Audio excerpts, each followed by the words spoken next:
कल वर्बली ये डिस्कस हो गया था ना कि इसमें साइक्लॉइड बात आएगी। वर्बल डिस्कशन था वो, उसका कोई प्रूफ वगैरह नहीं। तो एग्जांपल के क्रॉस चाहिए, क्रॉस वर्ड किसके लिए यूज कर रहे हैं यार हम लोग? क्रॉस्ड का मतलब यहाँ पर जैसे जो लिखा है crossed E and B, that crossed मतलब कि इलेक्ट्रिक फील्ड और मैग्नेटिक फील्ड आपस में 90 डिग्री के एंगल पर। ये मीनिंग ऑफ क्रॉस है। मतलब अगर न्यूमेरिकल में भी कभी लिखा हो ना कि क्रॉस्ड इलेक्ट्रोमैग्नेटिक फील्ड, तो इसका मतलब ये निकल के आता है कि electric field magnetic field 90 degree के एंगल पर होंगे। तो एग्जाम्पल के फॉर्म में, जस्ट फॉर एग्जाम्पल हम लोग ये मान लेते हैं कि टाइम t इक्वल टू 0 पर जो चार्ज पार्टिकल है उसकी एक पोजीशन दी जाए, पोजीशन ऑफ पार्टिकल, वो आप ओरिजिन मान लें या कोई भी पार्टिकल मान सकते, कहीं पर भी मान सकते हैं। Time 0 position of the particle origin, velocity at time t equal to 0 मतलब कि initial velocity, velocity at time t equal to 0, ये 0 है। Particle at rest, electric field और मैग्नेटिक फील्ड की अपनी अपनी डायरेक्शंस हैं। For example electric field Y axis की तरफ है और मैग्नेटिक फील्ड जेड एक्सिस की तरफ मान लें इसको।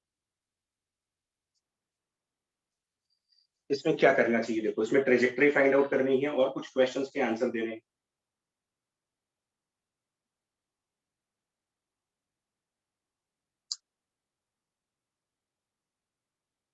सजेस्ट करना चाहोगे इसमें, मतलब कुछ भी अगर थॉट आ रहा हो मन में?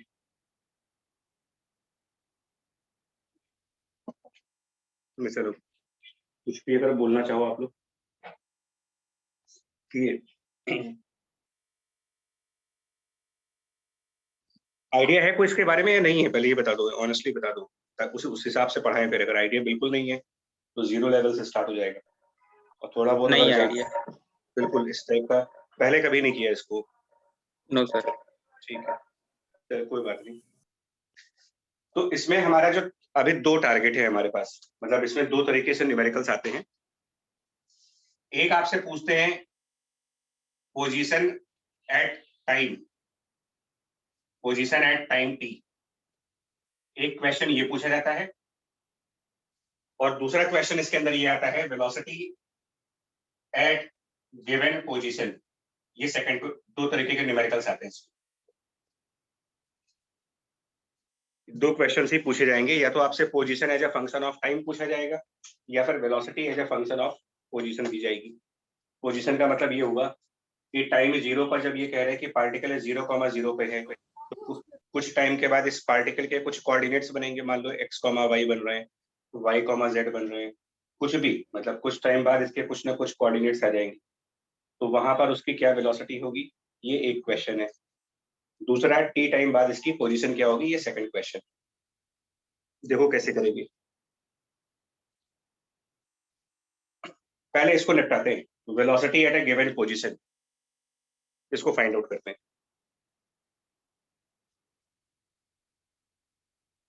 क्या करेंगे यार, velocity at a given position concept wise answer जो आएगा वो तो ठीक है, बट कंसेप्चुअली क्या करना चाहिए, मतलब हम कौन सा फिजिक्स का कौन सा लॉ यूज करेंगे, कौन सी थ्योरम यूज करेंगे, कौन सा प्रिंसिपल यूज करेंगे इस आंसर तक जाने के लिए, velocity at a given position निकालने के लिए करेंगे क्या, जिसको हम अपना कंसेप्ट कहते हैं। तो आंसर ये है, velocity at a given position find out करने के लिए फिजिक्स में कहीं पर भी किसी भी चैप्टर में अगर वेलोसिटी और पोजीशन की बात हो रही है तो सबसे बेस्ट और फास्टेस्ट मेथड है work energy theorem, which says that work done बराबर change of kinetic energy. Fastest method physics में किसी भी चैप्टर में वेलोसिटी और डिस्प्लेसमेंट या वेलोसिटी और पोजीशन इनको रिलेट करना हो तो सबसे आसान तरीका होता है, सबसे फास्ट मेथड होता है वर्क डन बराबर चेंज ऑफ काइनेटिक एनर्जी, इसको यूज करेंगे। और position as a function of time अगर फाइंड करना होगा तो आपको यूज करना पड़ेगा Newton law, NLM and plus kinematics. मैंने जनरल बात की है यार, जनरल बात। क्योंकि जो एंड रिजल्ट आएगा वो रिजल्ट तो बदल सकता है ना, बिकॉज एंड रिजल्ट तो इस पे डिपेंड करेगा कि ई और बी की क्या डायरेक्शन है।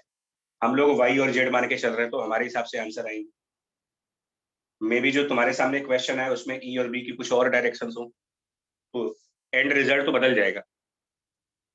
तो एंड रिजल्ट तक जाने के लिए जो थ्योरम्स लगाओगे ये सब जगह यूनिवर्सली काम करेंगे। पहले इसको अप्लाई करके देखते हैं। वर्क डन बाय ऑल बराबर change of kinetic energy. First part ये वाला करो, velocity at a given position. मतलब my first question is what is velocity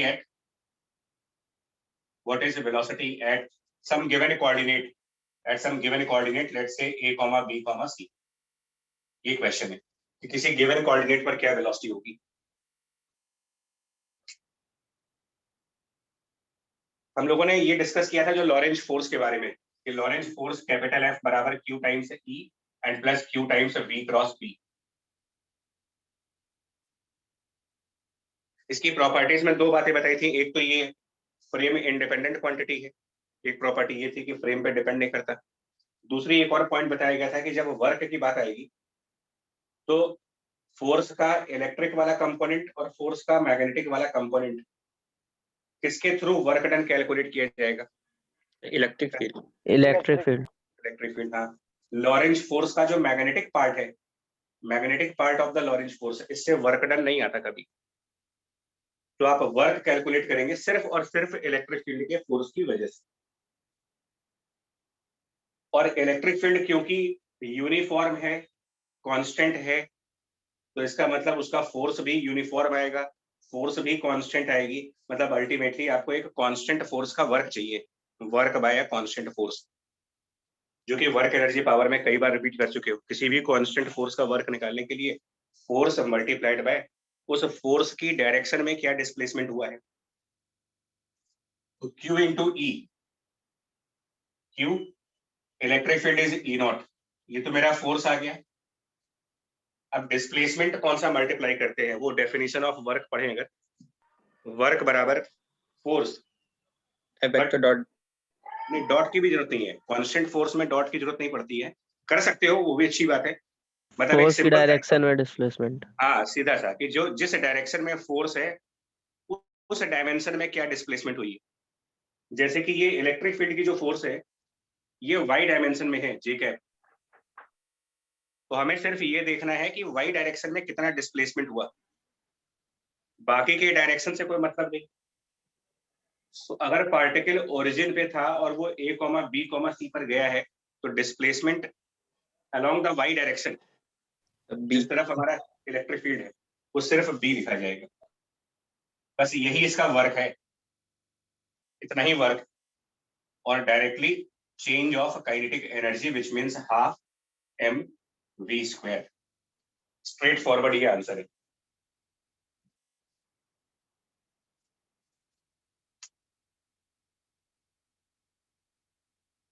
पहला पार्ट डन, ऑब्जेक्टिव है ये। अगर सही अप्रोच लगाई जाए तो एक लाइन का आंसर है वर्क डन बराबर change of kinetic energy. Q E not B बराबर हाफ mv²। यहाँ से स्पीड आ जाएगी।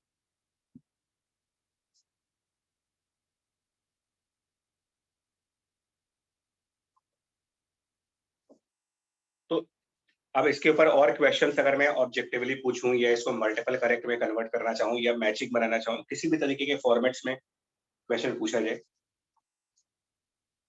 Does speed depend upon the X coordinate? ABC है तो does the speed of particle depend on the X coordinate? No sir. No sir. Answer है no.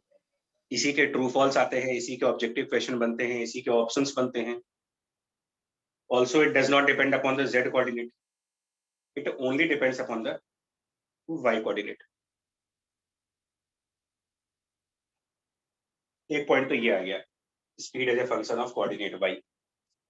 अब दूसरे part पे आओ, टाइम वाला फंक्शन जो है, मतलब कि जो कोऑर्डिनेट्स हैं वो टाइम के साथ किस तरीके से चेंज हो रहे होंगे, position as a function of time.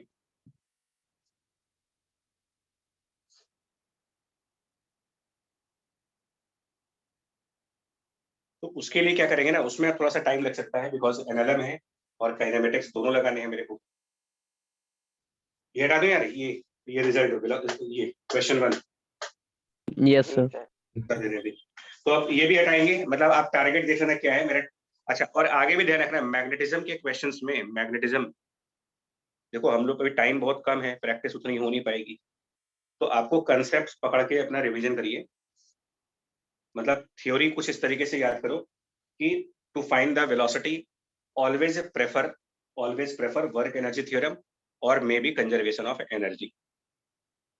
Preference हमेशा इसी को दोगे आप, मैकेनिक्स हो चाहे वो इलेक्ट्रोमैग्नेटिज्म हो, चाहे किसी भी यूनिट में स्पीड निकालनी है अगर आपको पोजीशन के साथ, तो कोशिश करना वर्क एनर्जी थ्योरम से जल्दी हो जाएगा।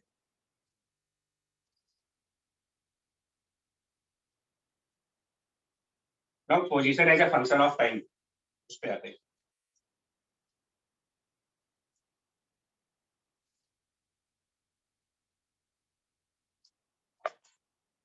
इसमें थोड़ा टाइम लगेगा, इसमें थोड़ा सा टाइम लगेगा बिकॉज सबसे डिफिकल्ट केस है ये, थोड़ा टाइम लगेगा। जरा इस प्रॉब्लम को एनालाइज करते हैं, इस प्रॉब्लम को ऐसे थियोरेटिकल बेसिस पर एनालाइज करो। will the motion be will the motion be one dimensional, two dimensional और थ्री डायमेंशनल? पहले तो आप इसका आंसर करें, ये आर्ग्यूमेंट से हो जाएगा, ये क्वेश्चन अपने आर्ग्यूमेंट से हो जाएगा। इसका मोशन वन डायमेंशन में होगा कि टू डायमेंशन में होगा कि थ्री डायमेंशन में होगा?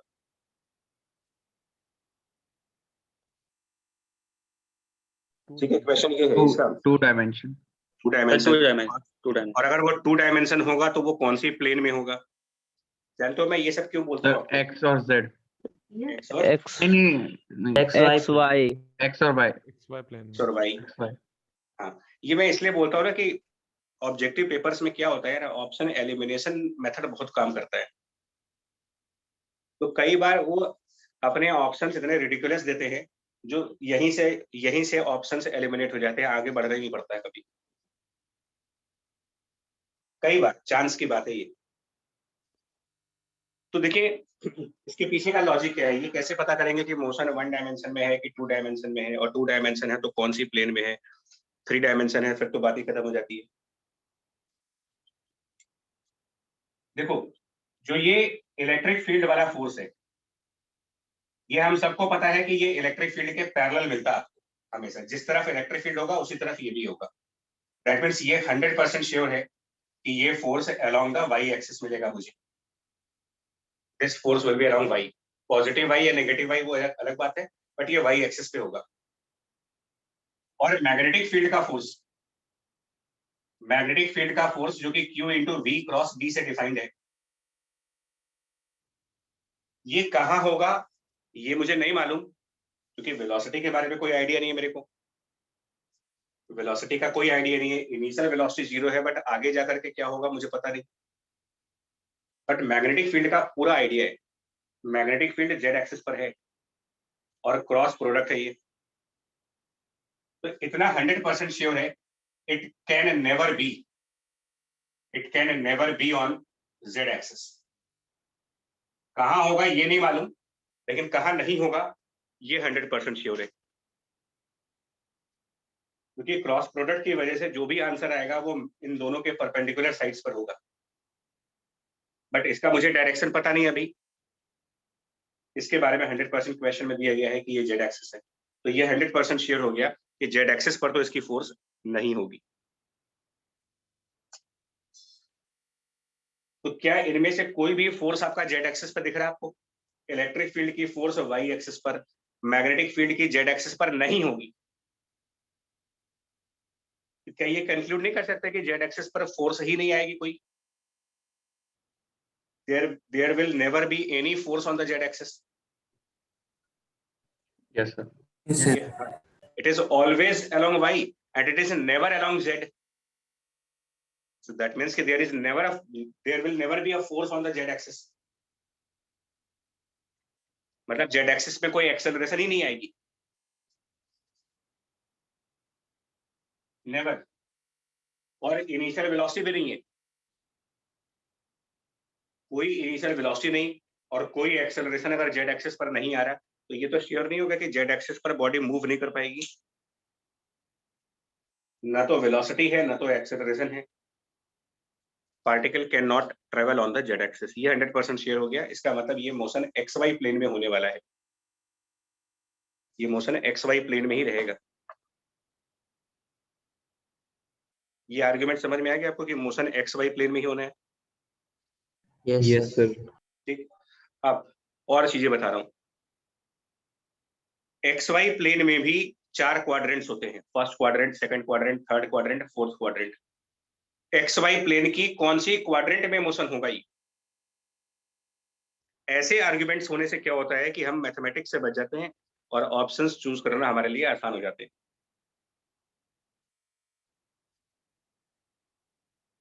ये चीज क्लियर हो गई कि मोशन एक्स वाई प्लेन में है। अब क्वेश्चन ये है कि एक्स वाई प्लेन में कौन सी क्वाड्रेंट में, फर्स्ट क्वाड्रेंट में, सेकंड क्वाड्रेंट में, थर्ड, फोर्थ, या दो दो क्वाड्रेंट्स मिलेंगे आपको? इस तरीके के क्वेश्चन।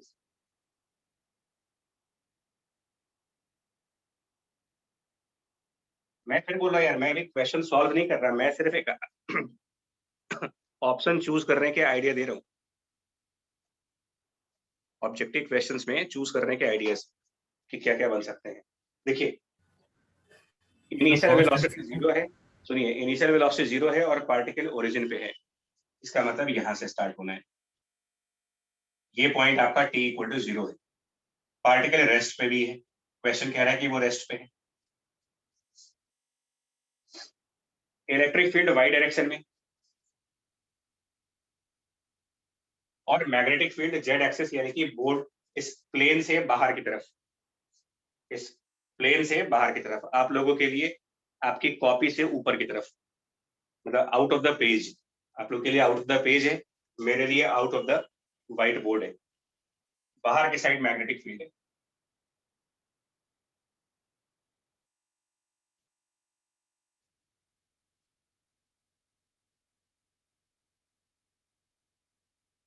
अब लॉरेंस फोर्स के दो कंपोनेंट्स है, Q इंटू ई और Q into V cross B.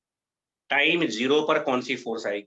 अगर आपसे कहा जाए कि Lorentz force at time t equal to 0 when the particle was at rest, मतलब कि ये जो वेलोसिटी आप देख रहे हो, ये वेलोसिटी, ये टाइम 0 पर 0 है। वेलोसिटी 0 होने का मतलब मैग्नेटिक कंपोनेंट 0, यानी स्टार्टिंग में, यानी कि टाइम 0 पर सिर्फ इलेक्ट्रिक फील्ड की फोर्स आएगी। टाइम 0 पर the only force will B along electric field, जो कि वाई एक्सिस पर है। इसका मतलब ये स्टार्टिंग में वाई डायरेक्शन की तरफ चलेगा।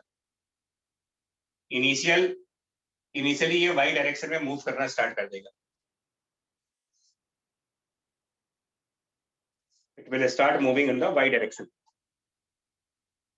और फिर जैसे ही ये वाई डायरेक्शन में मूव कर जाएगा, कुछ वेलोसिटी एक्वायर कर लेगा, तो मैग्नेटिक फोर्स भी लगना स्टार्ट कर देगा।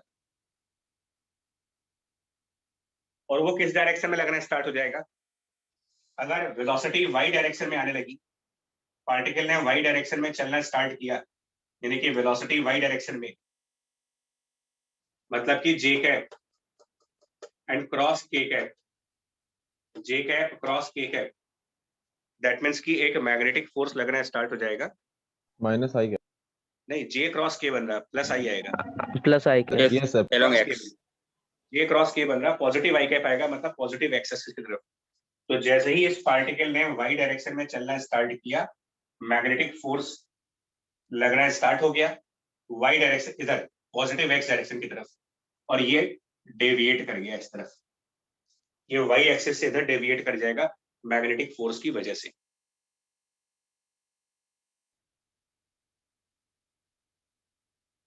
तो ये कंफर्म हो गया कि मोशन जो है इसका फर्स्ट क्वाड्रेंट पे है। सर एक बार प्लीज बता दीजिए कि इनिशियली t0 पे मैग्नेटिक फोर्स क्यों नहीं लगा? ये है यार v क्रॉस b, जब यहाँ 0 लिख देंगे तो 0 क्रॉस b 0 हो जाएगा ना। स्टार्टिंग में वेलोसिटी नहीं है इसमें, वेलोसिटी टाइम 0 पर 0 है। ओके। तो जब यहाँ पर 0 हो गया तो ये फोर्स 0 हो गई, सिर्फ इलेक्ट्रिक फील्ड की फोर्स आई जो कि वाई डायरेक्शन में आई। तो इसने स्टार्ट तो वाई डायरेक्शन में लिया, मतलब इसने टेक ऑफ किया वाई डायरेक्शन में, लेकिन टेक ऑफ करके अपने रास्ते से डेविएट कर गया, जिधर टेक ऑफ किया उससे थोड़ा सा अलग हो गए। क्यों? जैसे ही स्टार्ट किया, टेक ऑफ किया, मैग्नेटिक फोर्स लगा और ये इधर डेविएट कर गया।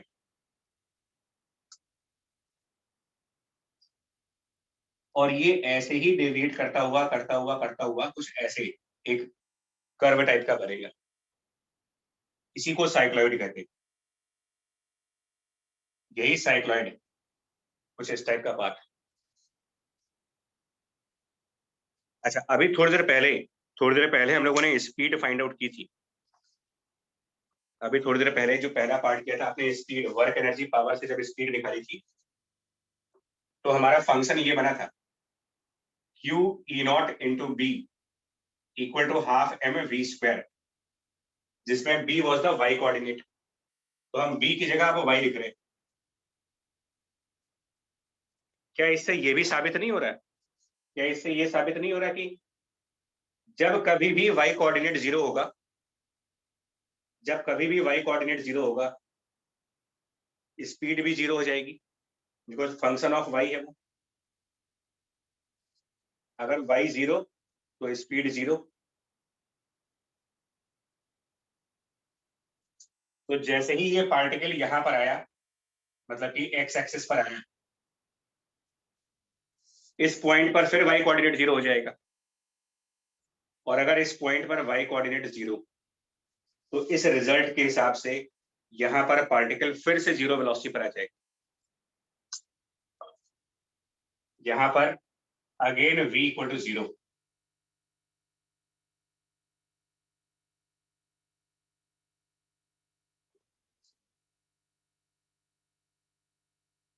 सर हाँ, सर अगर इलेक्ट्रिक फील्ड का फोर्स मैग्नेटिक फील्ड से ज्यादा रहेगा हमेशा, तो ये वापस एक्स एक्सिस पे थोड़ी लैंड कर पाएगा। उस पर भी आ रहे हैं, उस पर भी आ रहे हैं। देखिए, इलेक्ट्रिक फील्ड की फोर्स, हाँ मैं आपके उस डाउट पे भी आ रहा हूँ कि इलेक्ट्रिक फील्ड के फोर्स कांस्टेंट है, नेचर, इनके नेचर समझो। इलेक्ट्रिक फील्ड का फोर्स एक कांस्टेंट वैल्यू का है, लेकिन मैग्नेटिक फील्ड की फोर्स वेलोसिटी का फंक्शन है, और वेलोसिटी उसकी वाई एक्सिस पे डिपेंडेंट है। तो जैसे जैसे ये पार्टिकल ऊपर बढ़ेगा, जैसे जैसे ये पार्टिकल ऊपर की तरफ चलना स्टार्ट करेगा अपने उस साइक्लॉइड पाथ पर, जैसे जैसे पार्टिकल ऊपर बढ़ेगा, फिर और ऊपर बढ़ेगा और ऊपर बढ़ेगा, क्या ऐसा नहीं लग रहा है कि इसका वाई कोऑर्डिनेट बढ़ता जा रहा है? जी सर। और वाई कोऑर्डिनेट बढ़ेगा, इसका मतलब उसकी स्पीड बढ़ेगी, यस और स्पीड बढ़ेगी तो इसका मतलब ये होगा कि मैग्नेटिक फोर्स और ज्यादा बढ़ता जाएगा। यस सर, समझ गया। और मैग्नेटिक फील्ड का सिर्फ एक फंडामेंटल काम है, चार्ज्ड पार्टिकल को प्रेजेंट वेलोसिटी से डेविएट करना।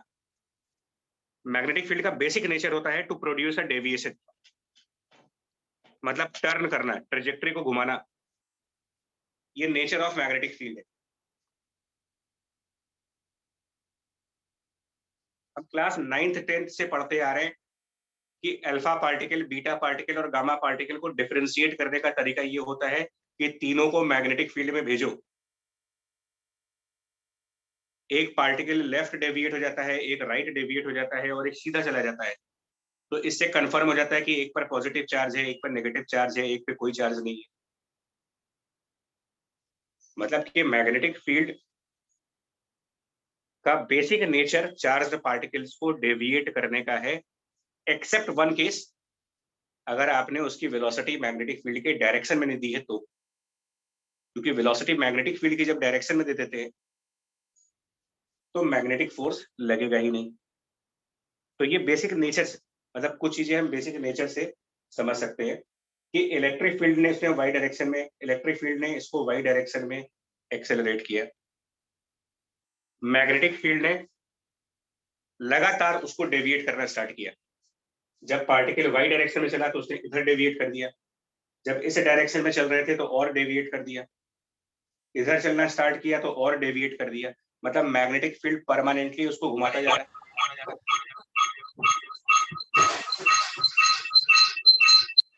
ठीक है। और दूसरी बात यह है कि जितना जितना ज्यादा होगा वाई कोऑर्डिनेट, स्पीड उतनी ज्यादा, स्पीड जितनी ज्यादा, मैग्नेटिक फोर्स उतना पावरफुल होता जाएगा और ज्यादा डेविएट करना स्टार्ट कर देगा, और ये मुड़ता मुड़ता मुड़ता मुड़ता मुड़ता मुड़ता मुड़ता वापस नीचे आ जाएगा। सर ये सिर्फ इसी कंडीशन के लिए ट्रू है जब इलेक्ट्रिक फील्ड यूनिफॉर्म है। हाँ, ये आप कह सकते हो कि इलेक्ट्रिक फील्ड जो है वो एक कांस्टेंट वैल्यू की है। ये पॉइंट जेन्युइन है।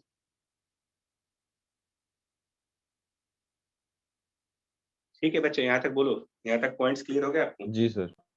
ठीक।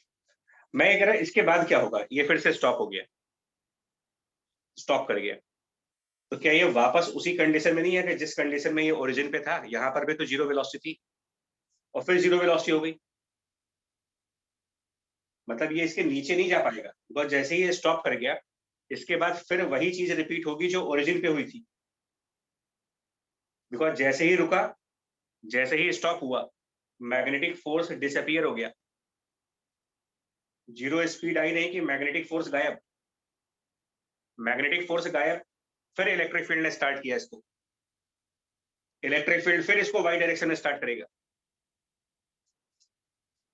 फिर ये ऐसे ही चलेगा आगे, और इसी तरीके से ये पीरियोडिकली मूव करता रहेगा, मतलब एक पीरियोडिक मोशन पे आ गया ये। So it will always remain in the first quadrant, किसी और क्वाड्रेंट में नहीं जा सकता इस पर्टिकुलर क्वेश्चन के हिसाब से।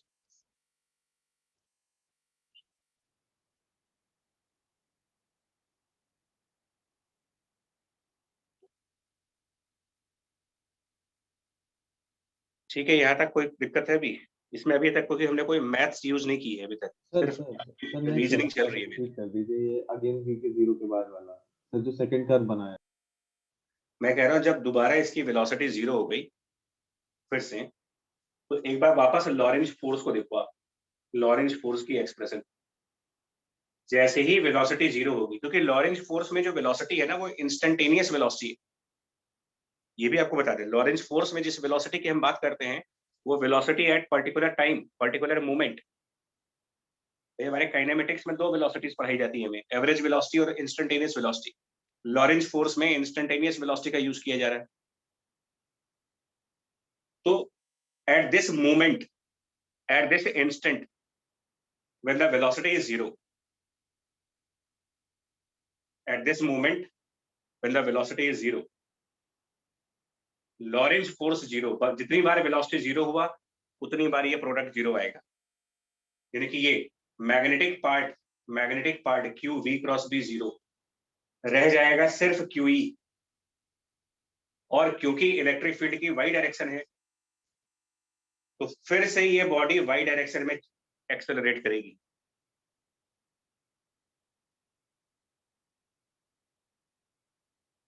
मतलब स्टॉप होने के बाद ये अगेन वाई डायरेक्शन में जाएगा, लेकिन मैग्नेटिक फील्ड उसको वाई डायरेक्शन में जाने नहीं देगी क्योंकि उसका काम तो डेविएट करने का है, तो वो उसको फिर से डेविएट करके ऐसे किसी कर्व पे लेके जा रही है।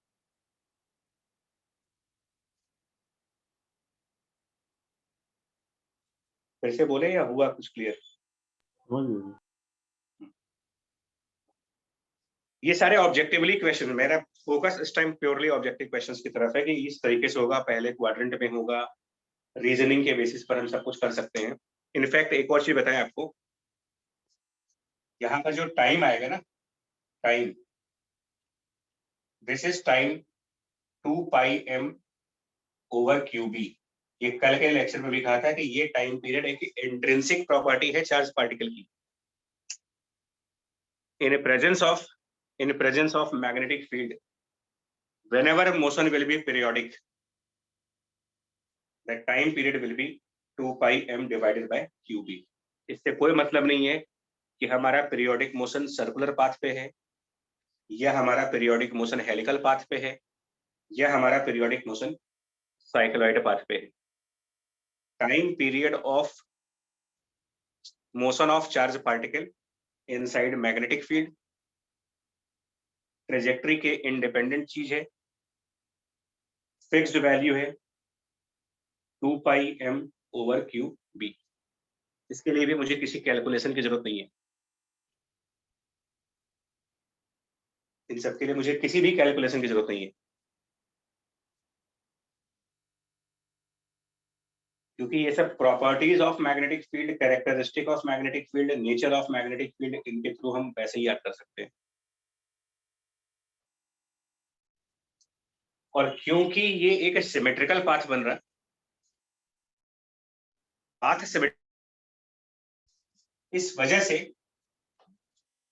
ये जो हाईएस्ट पॉइंट है, यहां का time of this highest point इस टोटल का exactly half pi M over QB. मतलब ये वो टाइम होगा जिस टाइम पर चार्ज्ड पार्टिकल का वाई कोऑर्डिनेट सबसे ज्यादा होगा, मैक्सिमम वाई कोऑर्डिनेट होगा, ये maximum Y coordinate of charge particle. Sir वहाँ पे मैक्सिमम वेलोसिटी भी होगी? नहीं, ये नहीं कह सकते। हाँ हाँ हाँ, ये बिल्कुल सही बात, सॉरी, बिल्कुल, क्योंकि जितना ज्यादा वाई होगा वहां पर स्पीड ज्यादा होगी। ये बिल्कुल सही पॉइंट पकड़ा तुमने कि इस पॉइंट पर मैक्सिमम स्पीड होगी, maximum speed at this point, because speed function of Y था।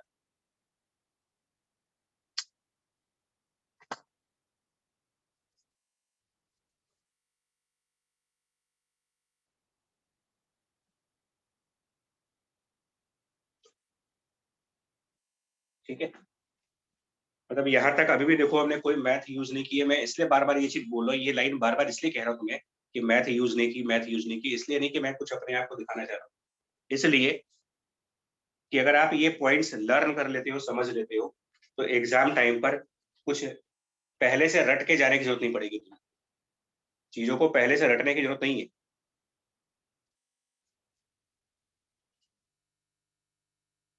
हाँ, कुछ जो पॉइंट्स बोल रहा हूँ वो लिखोगे आप, 5 पॉइंट्स में। जैसे एक पॉइंट हमने क्या बोला, जो पीरियोडिसिटी होती है, पीरियोडिसिटी यानी टाइम पीरियड ऑफ मोशन, वो सर्कुलर, हेलिकल, साइक्लॉइड तीनों का सेम है।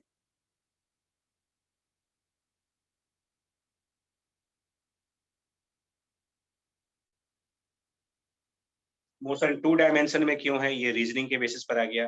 पहले ही क्वाड्रेंट में क्यों रहेगा, ये भी रीजन है, ये बाकी के क्वाड्रेंट्स में मूव नहीं कर पाएगा।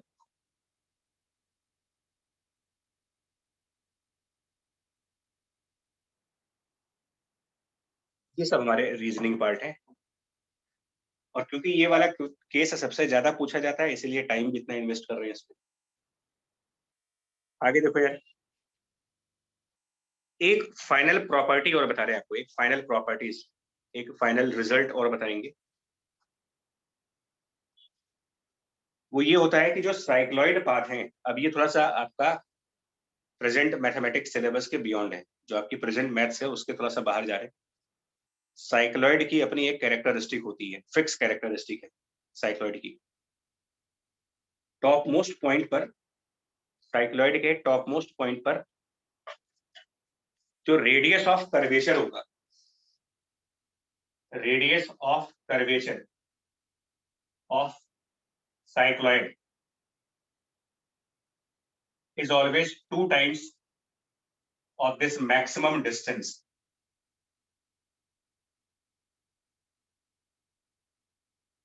Radius of curvature at y max is 2 times of the y max. ये भी एक प्री डिफाइंड प्रॉपर्टी है, pre defined characteristic property of cycloid, कि यहाँ पर जो रेडियस ऑफ कर्वेचर होगा वो इस y max डिस्टेंस का 2 टाइम्स आना चाहिए। इसकी अपनी प्रूविंग्स हैं, ऐसा नहीं है, इसकी भी अपनी प्रूविंग्स हैं।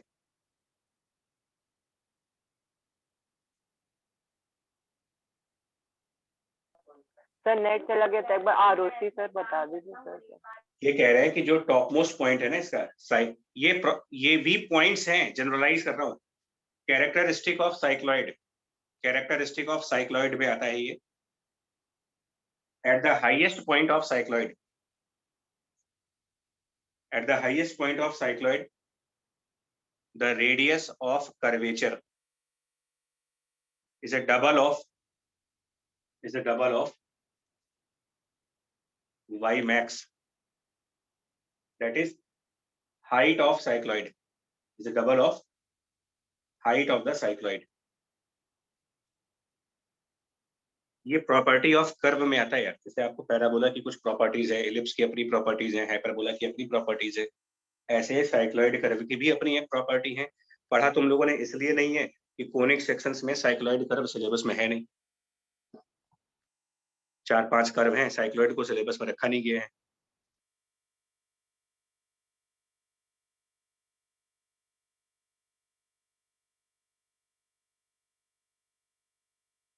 और रेडियस ऑफ कर्वेचर फिजिक्स में कैसे डिफाइंड है, मैथ्स में नहीं। रेडियस ऑफ कर्वेचर का फिजिक्स में क्या मतलब है?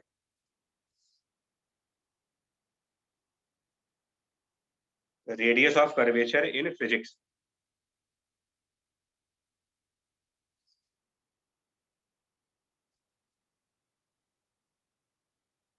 तो हम लोग फिजिक्स में रेडियस ऑफ कर्वेचर को रिलेट करते हैं by the centripetal force. Radius of curvature physics में आप सेंट्रीपिटल फोर्स के थ्रू जाते हो। हम सबको ये पता है कि अगर कोई सर्कुलर मोशन हो, अगर कोई बॉडी सर्कल पर चल रही है जिसका रेडियस r है, और किसी भी मूवमेंट पर अगर उसकी वेलोसिटी v है और उसमें एक सेंट्रीपिटल एक्सेलरेशन है या फिर फोर्स है, एक फोर्स है सेंटर की तरफ, तो हम सबको ये पता है कि centripetal force is given by mass into v square divided by r। But हम सबको पता है कि ये रिजल्ट सिर्फ सर्कुलर मोशन के लिए है। ये जो कर्व है ये सर्कल बनना चाहिए, सर्कल के अलावा और कोई कर्व नहीं होना चाहिए।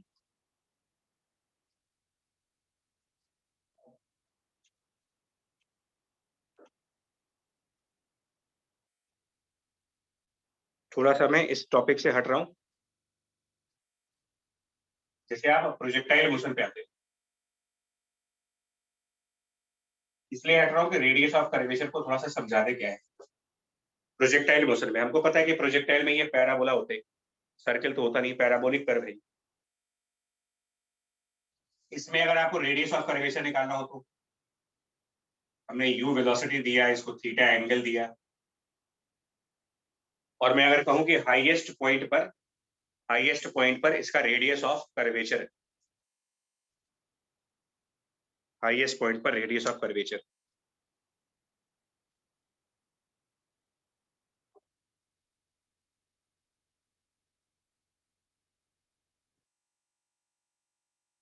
देखिए मतलब क्या होता है फिजिक्स में,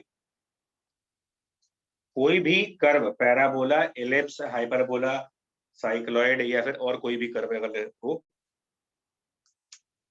उसके किसी भी पॉइंट पर एक छोटा सा सेगमेंट, किसी भी पॉइंट पर एक छोटा सा सेगमेंट ले लें, अगर small segment at any point,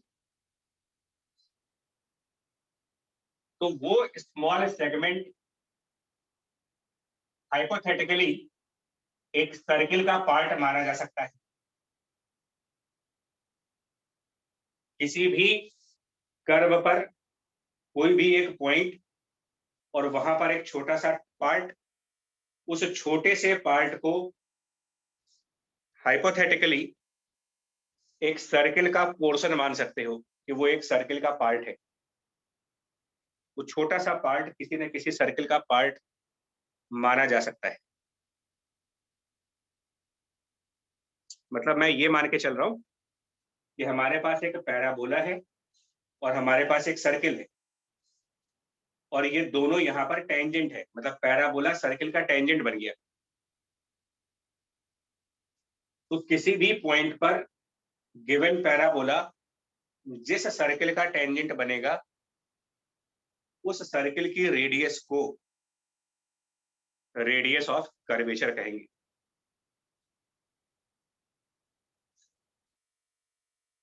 एक बार फिर से बोल रहा हूं यार, at any point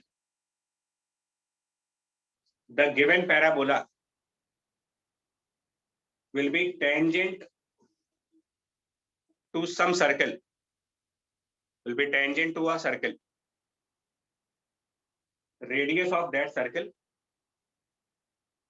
is the radius of curvature.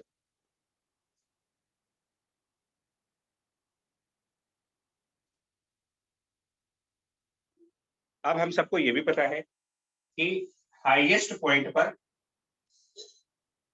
Velocity होती है u cos थीटा और हाईएस्ट पॉइंट पर ग्रेविटी की फोर्स नीचे लगती है m इंटू जी।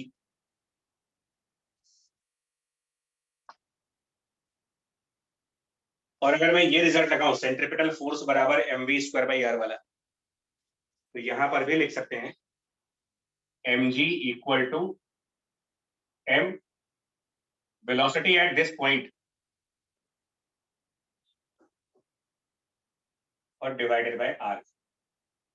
इससे कह दोगे ये जो r आएगा ना, इसमें यहां से जो r की वैल्यू मिलेगी वो कहलाएगी टॉप मोस्ट पॉइंट पर पैराबोला का रेडियस ऑफ कर्वेचर।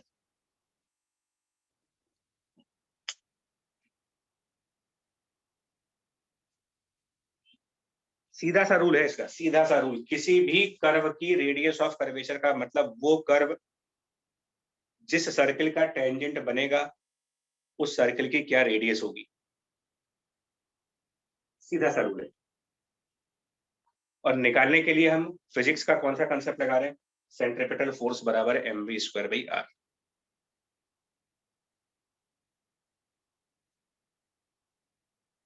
मुझे यहां पर रेडियस ऑफ कर्वेचर चाहिए, मान लो टॉप स्टार्टिंग पॉइंट पर रेडियस ऑफ कर्वेचर। तो पहले अपने मन में एक ख्यालात लाओ कि एट दिस पॉइंट पैराबोला कौन से सर्किल का टेंजेंट होगा। तो यहां पर हमें पैराबोला तो दिख रहा है, उसको टेंजेंट मान करके, उस पैराबोला को टेंजेंट मान करके एक सर्किल इमेजिन करिए। एक ऐसा सर्किल इमेजिन करें जिसके लिए ये पैराबोला टेंजेंट है। ऑब्वियसली उस सर्किल का सेंटर यहां कहीं पर होगा और mg की फोर्स नीचे लगेगी। तो mg का कौन सा कंपोनेंट सेंटर की तरफ जाएगा, mg का कौन सा कंपोनेंट होगा जो कि सर्किल के सेंटर की तरफ जाएगा। तो ये थीटा अगर है तो थोड़ी सी मैथ आप खुद लगाओ, ये एंगल थीटा प्रूफ हो जाएगा। Yes sir. तो कौन सा कंपोनेंट mg का सेंटर की तरफ जाने वाला है, आंसर है mg cos थीटा। और उसको कर देंगे m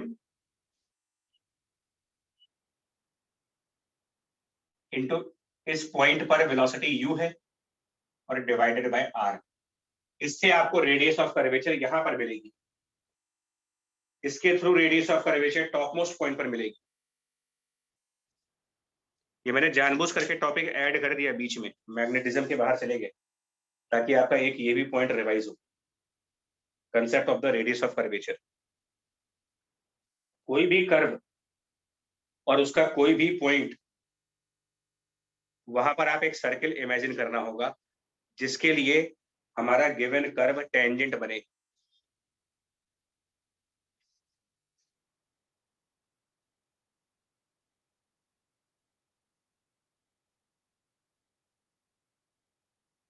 अभी बताओ रेडियस ऑफ कर्वेचर का पॉइंट कुछ क्लियर हुआ नहीं हुआ आपको? Yes sir. Yes sir. ठीक है, अब हम back to the, thank you जी, back to this magnetism portion. ये मैंने जस्ट आपको एक रिमाइंडर टाइप का दिया है कि रेडियस ऑफ कर्वेचर हम लोग कैसे निकालते हैं। वापस आइए साइक्लॉइड में, यही काम यहाँ भी करेंगे, जो काम आपको यहाँ सिखाया है वही काम यहाँ भी करेंगे। अगर हमें कहा जाए कि इस टॉप मोस्ट पॉइंट पर रेडियस ऑफ कर्वेचर कैसे निकालेंगे, radius of curvature at this top most point.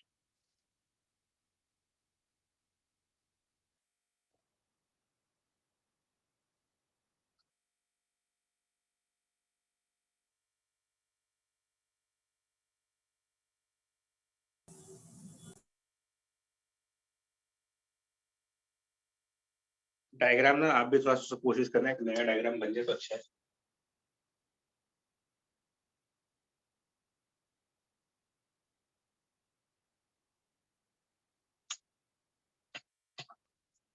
तो हमारी थ्योरी अगर क्लियर है कि यहाँ पर रेडियस ऑफ कर्वेचर, तो हमको तुरंत ये स्ट्राइक करना चाहिए, radius of curvature at this point means we have to draw a circle at this point, we have to draw a circle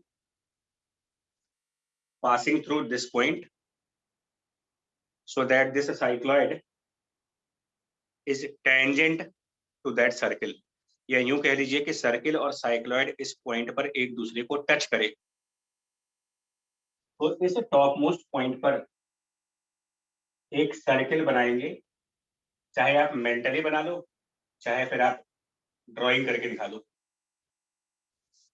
एक सर्किल इमेजिनेशन में है, इस पॉइंट पर एक सर्किल का इमेजिनेशन, जिसमें सर्किल और साइक्लॉइड दोनों यहां टच हो रहे हैं।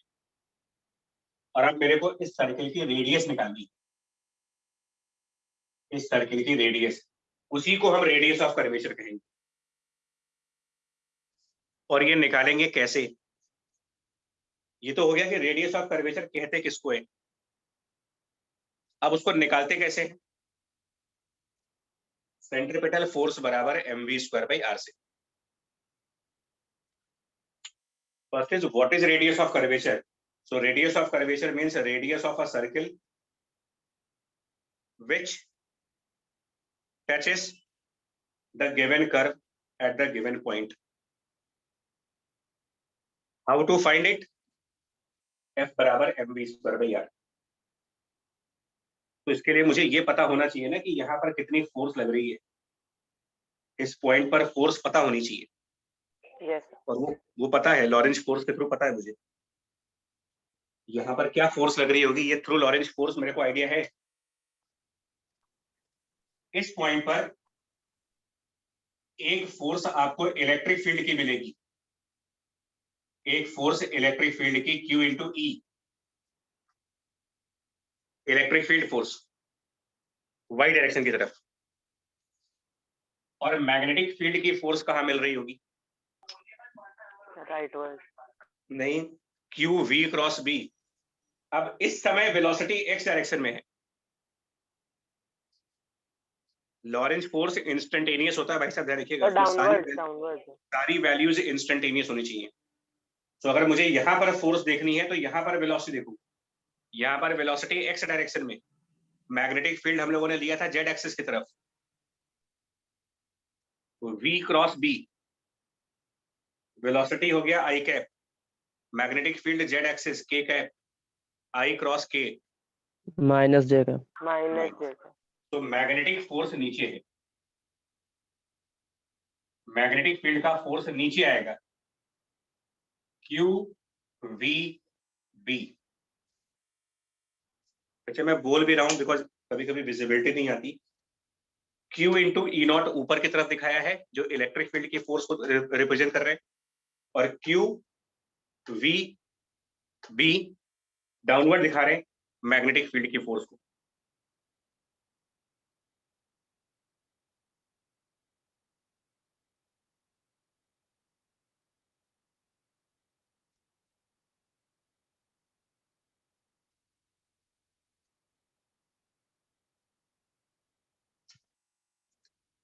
तो यहां पर सर्किल के सेंटर की तरफ कितना फोर्स है? आंसर हो गया Q VB minus Q E naught. इतना फोर्स आया आपका towards centre, and it should be equal to m into V² divided by R। इसके थ्रू हमारा रेडियस ऑफ कर्वेचर आएगा। बट यहाँ पर कौन सी वेलोसिटी की बात कर रहे हैं जो कि मैक्सिमम है? जी सर। वो इसके थ्रू आएगा। अच्छा, यहाँ जो V है इसको हम लिखेंगे Q कैपिटल B, और V हम यहां से लाएंगे, यहां से V की value,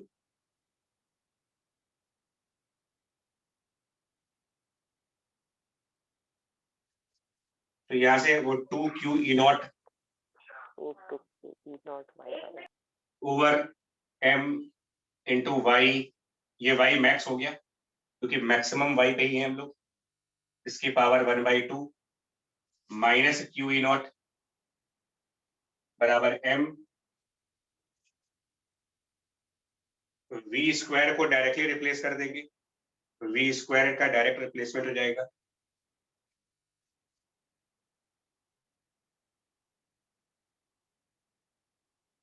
to Q E naught into Y by M,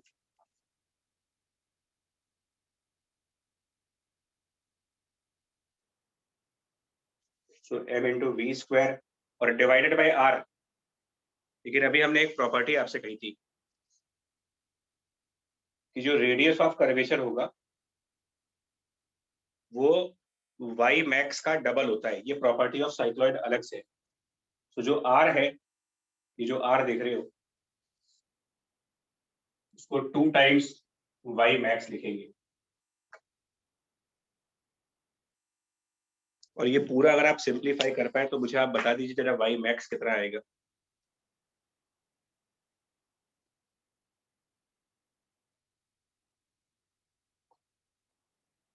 ये सब सिंप्लीफाई हो जाएंगे, M M cancel, 2 2 cancel, Y max cancel. अगर सिंप्लीफाई कर पाए तो वाई मैक्स की वैल्यू कितनी आएगी?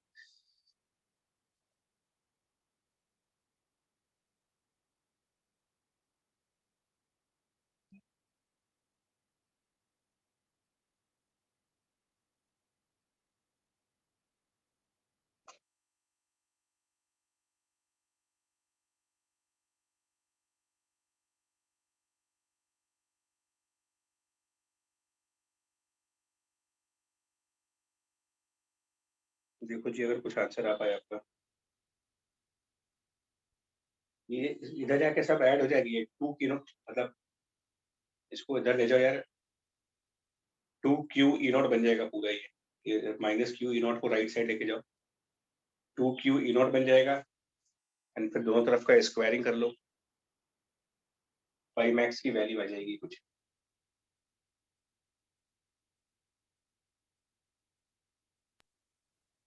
Yes sir. 2m E naught by QB. 2m E naught by MQ. नहीं, The 2m B naught by QB square. Yes, हाँ, sir. Yes, sir. B square. Y max आएगा B 2 square है।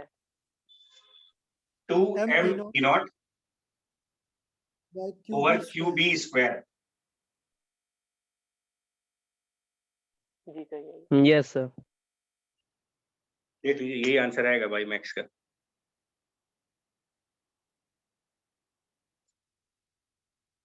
देखो एक सिर्फ एक नया पॉइंट आज आपको सुनने को मिला है, वो ये कि radius of curvature double of maximum Y. ये एक नया पॉइंट है। एल्स बाकी सब कुछ आप पुराना यूज कर रहे हो, पहले का कंसेप्ट सारा कुछ। रेडियस ऑफ कर्वेचर पुराना कंसेप्ट है, सेंट्रिपिटल फोर्स पुराना कंसेप्ट है, पीरियोडिसिटी पुराना कंसेप्ट है। ये एक एक्स्ट्रा पॉइंट है जो आज आपको बताया जा रहा है। तो इसको कहीं याद कर लीजिएगा, कहीं लिख लीजिएगा इसको, साइक्लॉइड की प्रॉपर्टी।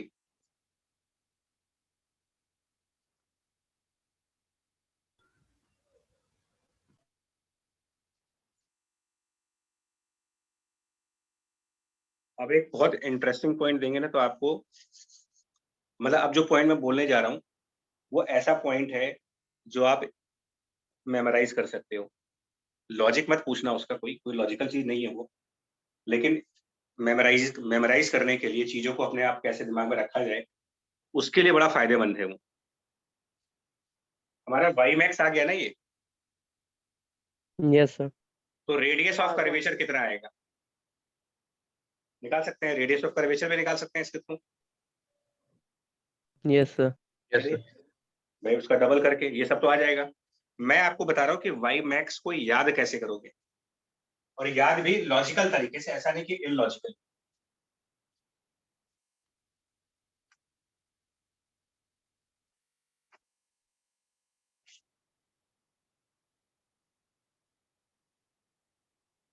वैसे जी बताओ,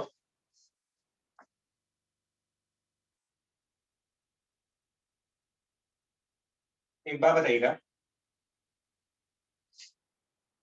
अगर हम कोई एक व्हील कंसीडर करें, व्हील, टायर, कोई टायर कंसीडर कर लें जिस टायर का रेडियस आर हो, एक ऐसा व्हील, एक ऐसा टायर जिसकी रेडियस r है, और इसकी रिम पर, इसके रिम के बॉटम मोस्ट पॉइंट पर कोई पार्टिकल स्टिक कर दिया गया है, एक पार्टिकल इसके बॉटम मोस्ट पॉइंट पर स्टिक है। तो ये पार्टिकल ग्राउंड से मैक्सिमम कितना ऊपर जा सकता है? 2r. पक्का? क्योंकि वो पॉइंट टायर के रिम पे है, टायर के रिम पे चिपका हुआ है, तो मैक्सिमम ये टॉप तक आ सकते हो, यानी ग्राउंड से 2r डिस्टेंस आ सकते हो मैक्सिमम। ठीक। व्हील के केस में एक बहुत फंडामेंटल है जो रोटेशनल मैकेनिक्स में बताया जाता है कि इसकी वेलोसिटी और इसकी एंगुलर स्पीड में एक रिलेशन चलता है, v और ओमेगा में। बहुत बेसिक रिलेशन, मतलब क्योंकि v इक्वल टू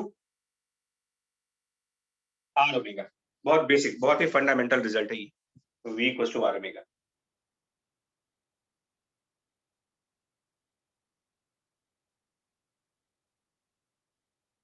ये दो बात तो आइडिया है ना आपको? Yes sir. हाँ, अच्छा। तो इससे हम मेमोराइज करते हैं, मतलब देखो अब आप कहोगे कि व्हील का और मैग्नेटिज्म का आपस में क्या कनेक्शन है, तो कनेक्शन कोई नहीं है इनमें भाई, एक मैकेनिक्स है, एक इलेक्ट्रिसिटी है, दोनों का आपस में कनेक्शन ही नहीं कोई। लेकिन चीजें याद करने के लिए है sir, I can find out R by V upon omega, और अगर इसको मैग्नेटिज्म की तरफ लेके जाएं, सेम रिजल्ट मैग्नेटिज्म में लगा दें। So omega in the magnetism QB by M, ये कल डिस्कस किया गया था आपसे कि एंगुलर स्पीड यही रहेगी, इस पर Yes, हमने sir. काफी क्यूबी बाई एम, और v यानी कि स्पीड को आप e बाई बी लिख सकते हो, और e बाई बी भी कहां से आ रहा है ये भी बता दें आपको, स्पीड बराबर e बाई बी। इलेक्ट्रिसिटी में इलेक्ट्रोमैग्नेटिक वेव चैप्टर होता है, उसमें भी स्पीड का यही फॉर्मूला दिया गया आपको, e बाई बी का ही। Yes, sir. हाँ, तो अगर हम कुछ इस तरीके से अपने दिमाग में खिचड़ी बना लें और कुछ एनालॉग तैयार कर लें, तो क्या बन रहा आर की वैल्यू? आर की value ma by qb square. ठीक। और आपने क्या बोला कि पार्टिकल मैक्सिमम कितना ऊपर जा सकता है? 2r. 2r। क्या वो यही चीज नहीं आ रही?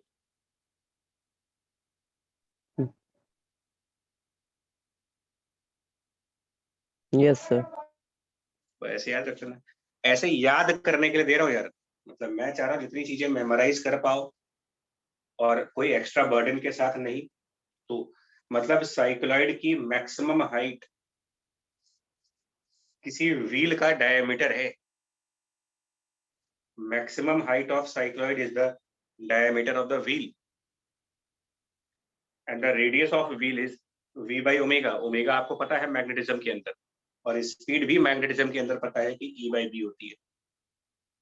ऐसे ही याद हो जाता है हमें।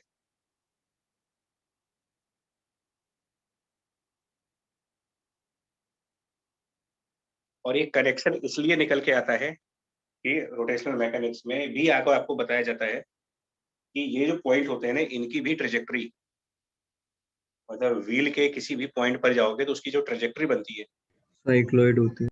ये भी साइक्लॉइड होती है। तो ये भी साइक्लॉइड, ये भी साइक्लॉइड, तो इससे दिमाग दौड़ा कि दोनों में कुछ तो कनेक्शन होना चाहिए।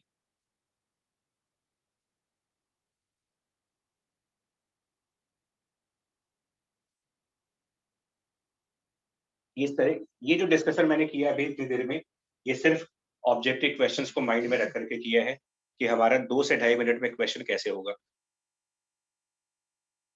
क्वेश्चन इन 2 एंड 2.5 मिनट्स में करना है, तो हमारे पास कुछ ऐसे ट्रिक्स होने चाहिए, कुछ ऐसे लॉजिक्स बनने चाहिए जो जल्दी जल्दी क्वेश्चन सॉल्व कर दे मेरा।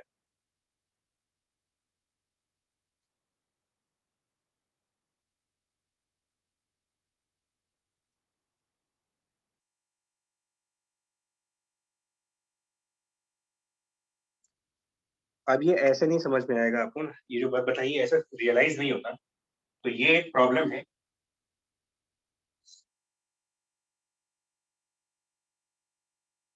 और ये क्वेश्चन आपको HCV में मिलेगा, प्रॉब्लम HCV के अंदर है।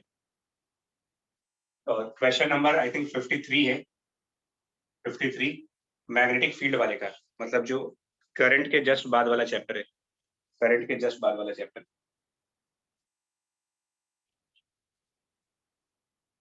उसमें उन्होंने ये कहा है कि एक कैपेसिटर है, और अब आप सुन सकते हो कि मैग्नेटिज्म के साथ कैपेसिटर को लगाने का पर्पस क्या होता है। कैपेसिटर विथ मैग्नेटिक फील्ड, तो कैपेसिटर के बारे में पहले भी कहा था, ये एक सोर्स होता है यूनिफॉर्म इलेक्ट्रिक फील्ड का। इसके बीच एक पोटेंशियल डिफरेंस दे रखा है equal to capital V, potential difference. इनका प्लेट सेपरेशन दे रखा है स्मॉल d, और इसकी लोअर प्लेट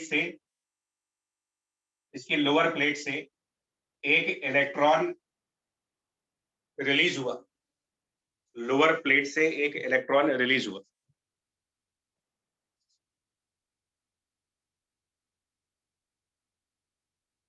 रिलीज होने का मतलब इसकी वेलोसिटी 0 है। एक इलेक्ट्रॉन लोअर प्लेट से 0 वेलोसिटी से निकला, ठीक है। और इसमें एक इनवर्ड डायरेक्शन में मैग्नेटिक फील्ड भी है, इनवर्ड डायरेक्शन की मैग्नेटिक फील्ड भी है। क्वेश्चन ये था, एग्जैक्टली तो मेरे को ध्यान नहीं है, बट कुछ इस टाइप का क्वेश्चन है कि ये जो डिस्टेंस है इसकी वैल्यू बतानी थी, ताकि ये इलेक्ट्रॉन ऊपर वाली प्लेट को कोलाइड ना करे, ये इलेक्ट्रॉन अपर प्लेट से कोलिजन ना करे। इसके लिए d कितना होना चाहिए, मतलब प्लेट सेपरेशन कितनी होनी चाहिए, ताकि जो इलेक्ट्रॉन यहाँ से निकले वो यहाँ पर स्ट्राइक ना करे, कोलाइड ना करे उसको।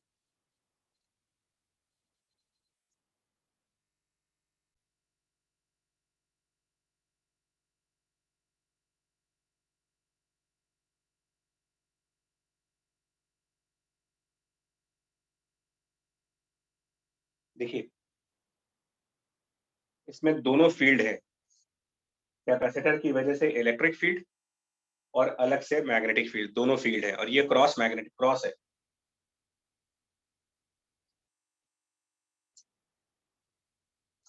इलेक्ट्रिक फील्ड डाउनवर्ड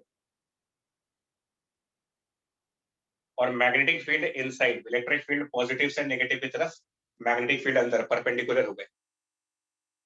तो ये याद आ गया कि साइक्लॉइड बनने जा रहा, साइक्लॉइड बनेगा, ये समझ में आ गया। और किधर की तरफ डेविएट होगा ये देखो जरा, इलेक्ट्रॉन सबसे पहले पॉजिटिव प्लेट की तरफ अट्रैक्ट होगा, टुवर्ड्स पॉजिटिव प्लेट जाएगा, मतलब ये इलेक्ट्रॉन ऊपर की तरफ जाएगा। उसके बाद मैग्नेटिक फील्ड इसको डेविएट कर देगा, किधर की तरफ, राइट साइड की तरफ या लेफ्ट साइड की तरफ, राइट है। राइट की तरफ। वो आप V क्रॉस B से चेक कर सकते हो। तो ये इलेक्ट्रॉन ऊपर बढ़ेगा लेकिन फिर डेविएट कर जाएगा और एक साइक्लॉइड पाथ बनाएगा। ऊपर वाली प्लेट को अगर कोलाइड नहीं करना है, अगर ऊपर वाले से कोलिजन नहीं करनी है अगर मेरे को, तो साइक्लॉइड का जो मैक्सिमम हाइट हो, maximum height of the cycloid,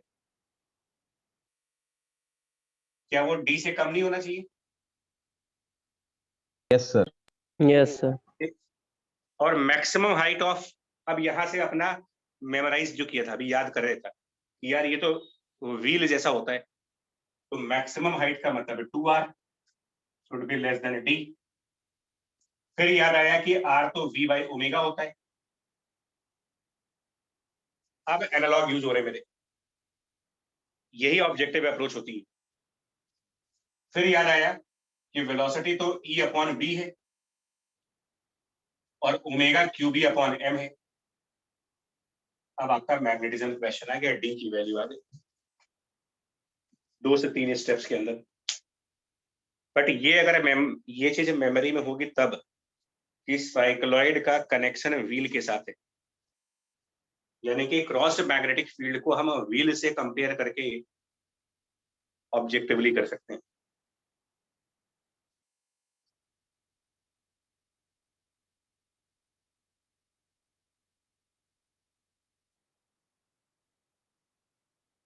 और लास्ट में आप इलेक्ट्रिक फील्ड को रिप्लेस करना पड़ेगा, वो इससे पोटेंशियल डिफरेंस बाय डिस्टेंस के साथ, E = B/d से। ये सब अलग चीजें हैं।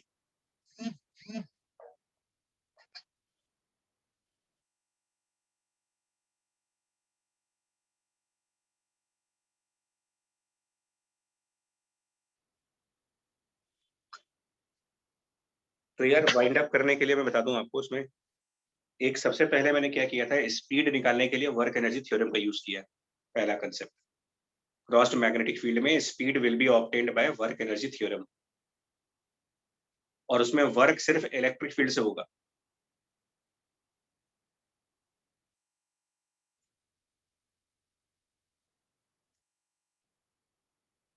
फिर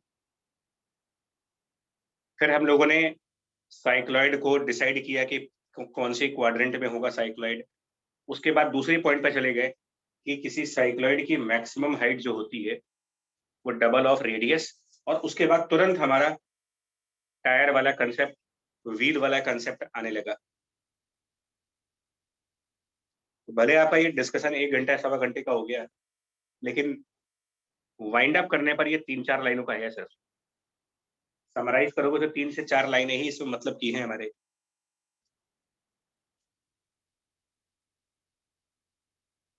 जो न्यूमेरिकल के पॉइंट ऑफ व्यू से बोल रहा हूँ, क्वेश्चन जो आएंगे वो इन 3-4 पॉइंट्स के बेसिस पर आराम से किए जा सकते हैं।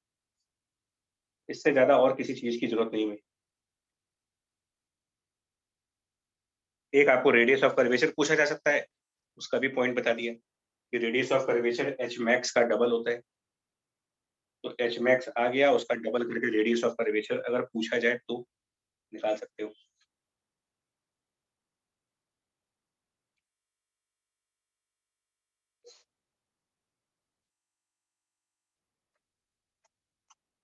उसी चैप्टर में, HCV के इसी चैप्टर में उनके सॉल्व एग्जांपल्स का last part, same chapter HCV solve example, सबसे आखिरी क्वेश्चन।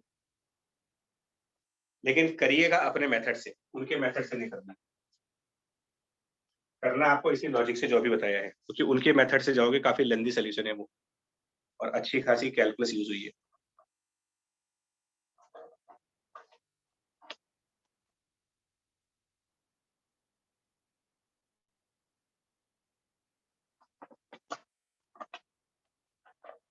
ठीक है, बोलो, ये सारे पॉइंट क्लियर हो गए आपको? Yes sir. Yes, sir. Yes ये सर। हाँ जी, ठीक है।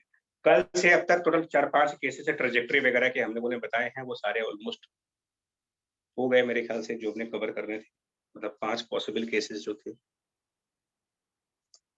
कुछ और एप्लीकेशन बेस्ड क्वेश्चंस है,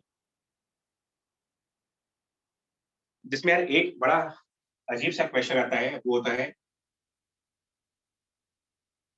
मैग्नेटिक फोकसिंग।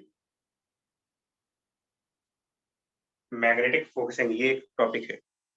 टॉपिक क्या है, ये भी HCV में क्वेश्चंस के ही फॉर्म में होगा। मतलब ये बेसिकली क्वेश्चंस के फॉर्म में ही आते हैं, बट वैसे ये सब थ्योरेटिकल कंसेप्ट्स हैं।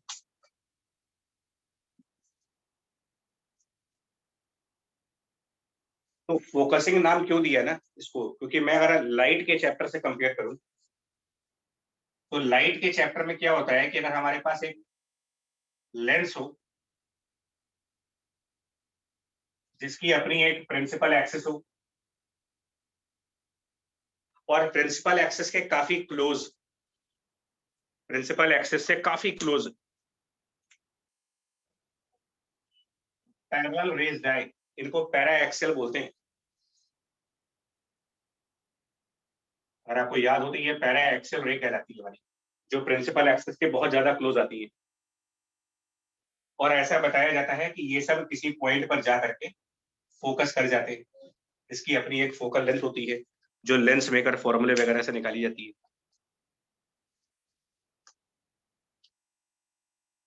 हम कुछ ऐसा ही काम मैग्नेट्स में करने जा रहे हैं।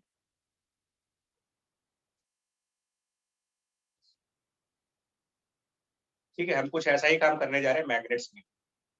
इसमें क्या करना है, सबसे पहले इसको कहते हैं यार, ये कोई इलेक्ट्रॉन गन है, एक इलेक्ट्रॉन गन है। उसमें यहाँ पर कोई एग्जिट पॉइंट है, एग्जिट पॉइंट एक नैरो होल है, इलेक्ट्रॉन गन एग्जिट पॉइंट।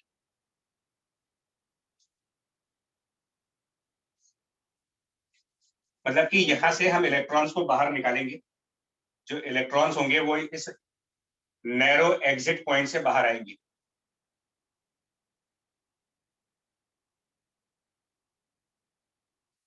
लेकिन हुआ क्या ना, थोड़ी सी मतलब होता क्या है कि जो इलेक्ट्रॉन्स बाहर निकलते हैं उनमें से कुछ इलेक्ट्रॉन बिल्कुल सीधा बाहर आएंगे, स्ट्रेट बाहर आएंगे, और कुछ इलेक्ट्रॉन थोड़े से एंगल पर बाहर आते हैं। मतलब सारे इलेक्ट्रॉन सेम डायरेक्शंस में नहीं आ रहे, कुछ इलेक्ट्रॉन बिल्कुल स्ट्रेट सीधा निकल के आएंगे, कुछ इलेक्ट्रॉन थोड़ा सा डाइवर्स कर जाते हैं।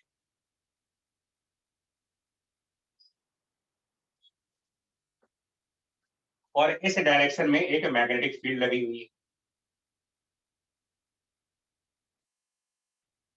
इस डायरेक्शन में एक मैग्नेटिक फील्ड है।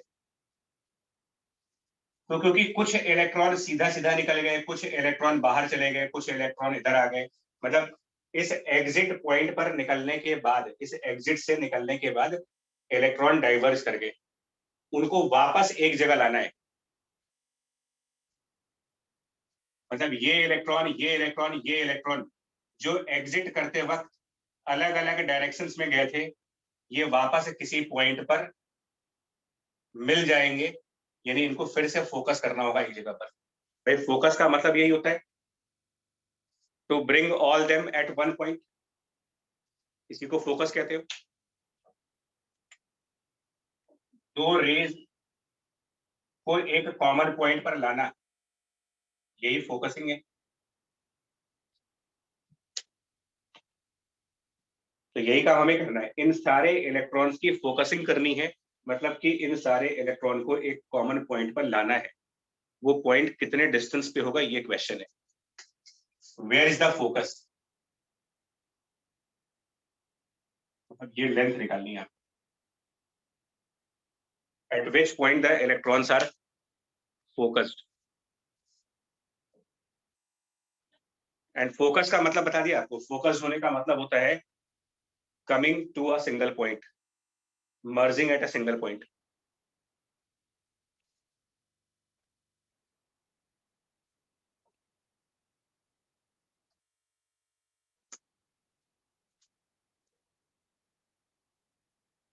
तो ये जो इलेक्ट्रॉन्स बाहर निकले हैं, ये स्लाइट डाइवर्जेंट एंगल है। ये इलेक्ट्रॉन जो बाहर निकले गए हैं, इनके बारे में कह रहे हैं कि दे आर स्लाइटली डाइवर्जेंट।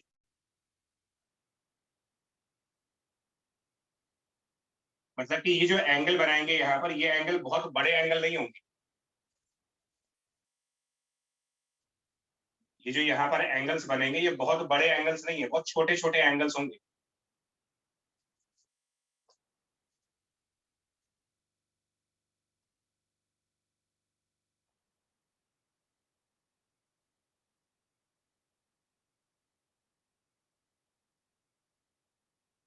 और इलेक्ट्रॉन गन के का इंटरनल स्ट्रक्चर जो होता है, इलेक्ट्रॉन गन का इंटरनल स्ट्रक्चर, उनमें ये इलेक्ट्रॉन गन के अंदर क्या होता है वो भी बता दें आपको। Inside the electron gun, inside electron gun electrons का एक सोर्स होता है, सोर्स ऑफ इलेक्ट्रॉन्स, जिससे ये लगभग 0 स्पीड पर चलते हैं। एक सोर्स ऑफ इलेक्ट्रॉन जहां से ये 0 स्पीड से चलते हैं, और अंदर कोई एक बैटरी वगैरह यूज करते हो इनसाइड में, जो इनको एक्सेलरेट करता है, यानी कि पोटेंशियल डिफरेंस लगाया जाता है अंदर। इनसाइड में एक पोटेंशियल डिफरेंस -A + V। कई बार तुम लोगों ने लैंग्वेज सुना होगा, an electron is accelerated for a potential difference of 20 volt. A charge at rest is accelerated by this much voltage. तो चार्जेस को एनर्जी देने का यही एक तरीका होता है कि उनको किसी पोटेंशियल डिफरेंस में भेज दो, वो अपने आप एक्सेलरेट कर जाएंगे, एनर्जी आ जाएगी उनमें। और यही रीजन है कि एनर्जी की यूनिट इलेक्ट्रॉन वोल्ट आई है। इलेक्ट्रॉन वोल्ट एनर्जी का यूनिट डालने का रीजन भी यही है। When electron is accelerated by 1 volt, energy is 1 electron volt. है। तो क्वेश्चन पूरा ये हो गया यार। The electrons are first accelerated by the potential difference V. Electrons are accelerated by potential difference V. Then they come out in slightly different directions. They come out in the slightly different directions, but they are again focused at one point. What is focal length?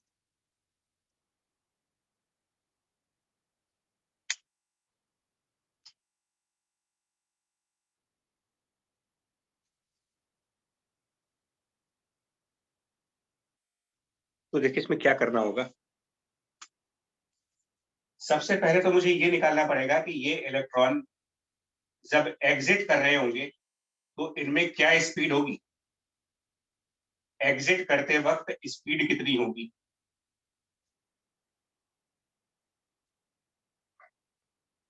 Source से exit के बीच में capital V के potential difference की वजह से ये accelerate हुए हैं। तो charge multiplied by potential difference is the work done equal to kinetic energy at this point half mv square। ये हमारी फर्स्ट इक्वेशन हुई। Charge multiplied by potential difference बराबर half mv square, which is again work energy theorem. Work done, but work को हम charge into potential difference कहेंगे, half mv square. Electricity में work को force into displacement की बजाय prefer करते हैं चार्ज इनटू पोटेंशियल डिफरेंस लिखना। मैकेनिक्स हो तो फोर्स इनटू डिस्प्लेसमेंट, इलेक्ट्रिसिटी है तो चार्ज इनटू पोटेंशियल डिफरेंस। इससे स्पीड निकालेंगे। अब जो इलेक्ट्रॉन्स सीधा निकल के आ रहे हैं, जो इलेक्ट्रॉन्स बिल्कुल सीधा आ रहे हैं, वो तो मैग्नेटिक फील्ड की डायरेक्शन में ही जा रहे हैं। ये electron in the direction of magnetic field है, तो मैग्नेटिक फील्ड इनको डेविएट नहीं कर सकता। और वैसे भी फोर्स का formula Q into V cross B है, मैग्नेटिक फोर्स का फॉर्मूला। तो जिनकी वेलोसिटी और मैग्नेटिक फील्ड सेम डायरेक्शंस में हो गए वो तो वैसे भी सीधा जाएंगे, तो ये इलेक्ट्रॉन तो सीधा चलता रहेगा। लेकिन जो थोड़े से एंगल पर बाहर निकल गए, थोड़े से एंगल मतलब मैग्नेटिक फील्ड से अलग डायरेक्शन में चले गए, वो हेलिकल पाथ पे आ जाएंगे। क्योंकि मैग्नेटिक फील्ड से अगर 90 डिग्री पर निकलते तो सर्कुलर पाथ पे जाते। ये मैग्नेटिक फील्ड से 90 डिग्री एंगल तो बना नहीं रहे, तो ये हेलिकल पाथ पर जाएंगे। मतलब स्लाइटली डाइवर्जेंट इलेक्ट्रॉन्स ये हेलिक्स यानी कि हेलिकल पाथ फॉलो करेंगे।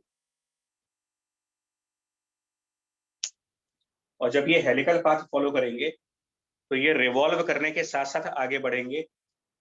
हेलिकल पाथ बिल्कुल वैसा होता है जैसा आप स्क्रू का पाथ दिखाते हो,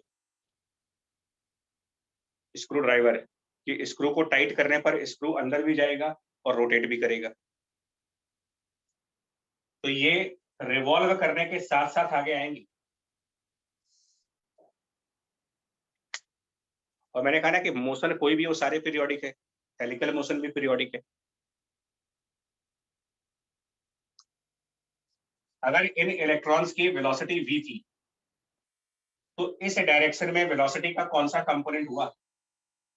component of velocity in a direction of a magnetic field.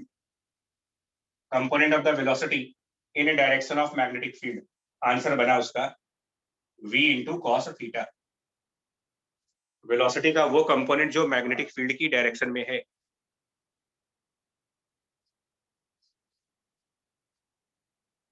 Multiplied by time period. Time period 2 pi m upon qB. जिन लोगों को आइडिया होगा वो शायद जानते भी होंगे, इस टर्म को हेलिक्स में एक नाम से पुकारा जाता है। पिच। हाँ, इसको पिच भी कह सकते हो। हेलिक्स की पिच होती है एक, जिसका मतलब होता है displacement in the direction of magnetic field during one time period. Time period हमने बता दिया आपको, ट्रेजेक्टरी के इंडिपेंडेंट है, 2 पाई m अपॉन क्यूब ही है। मतलब जो इलेक्ट्रॉन यहाँ पे अलग अलग हो गए थे वो सब यहाँ पर फिर इकट्ठा हो गए। सारे इलेक्ट्रॉन फिर यहाँ इकट्ठा हो जाएंगे, फिर वो अलग हो जाएंगी, इकट्ठा होने के बाद फिर अलग हो जाएंगी, फिर इकट्ठा हो जाएंगी। बिकॉज सब कुछ पीरियोडिक होना है, और पीरियोडिक मोशन का मतलब ऐसी चीज जो बार बार रिपीट हो।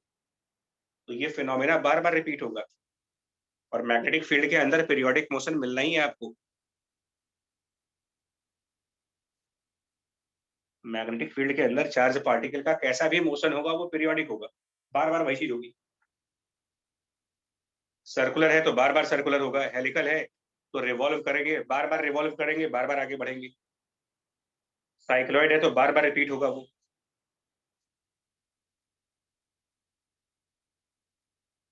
और इसी पिच को फोकस कहेंगे या फोकल लेंथ।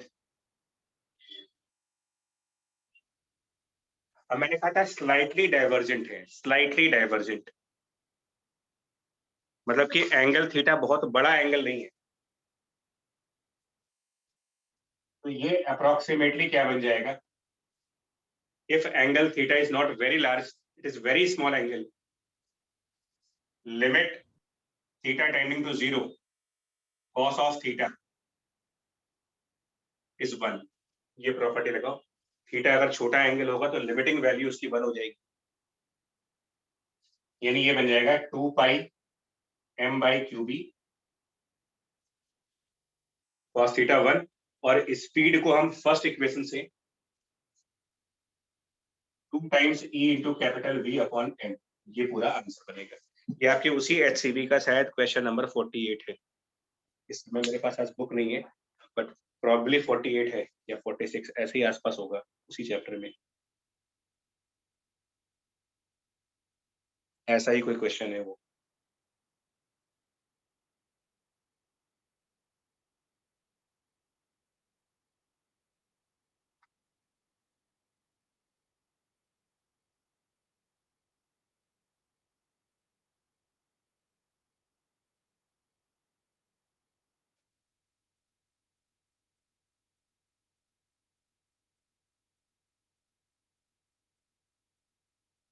ठीक है, प्रोसीड करें आगे। Yes sir. Yes sir. Magnetic focusing हो गया, मतलब अब उनकी एप्लीकेशंस पर आ गए। आप जो भी पढ़ा था उन सबको अप्लाई भी करना है।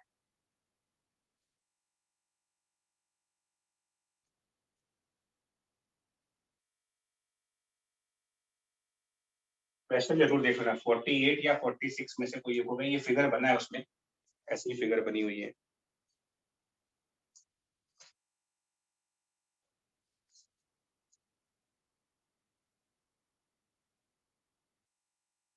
इसके बाद ये कुछ क्वेश्चंस बड़े कॉमन हैं। डेविएशन इन मैग्नेटिक फील्ड,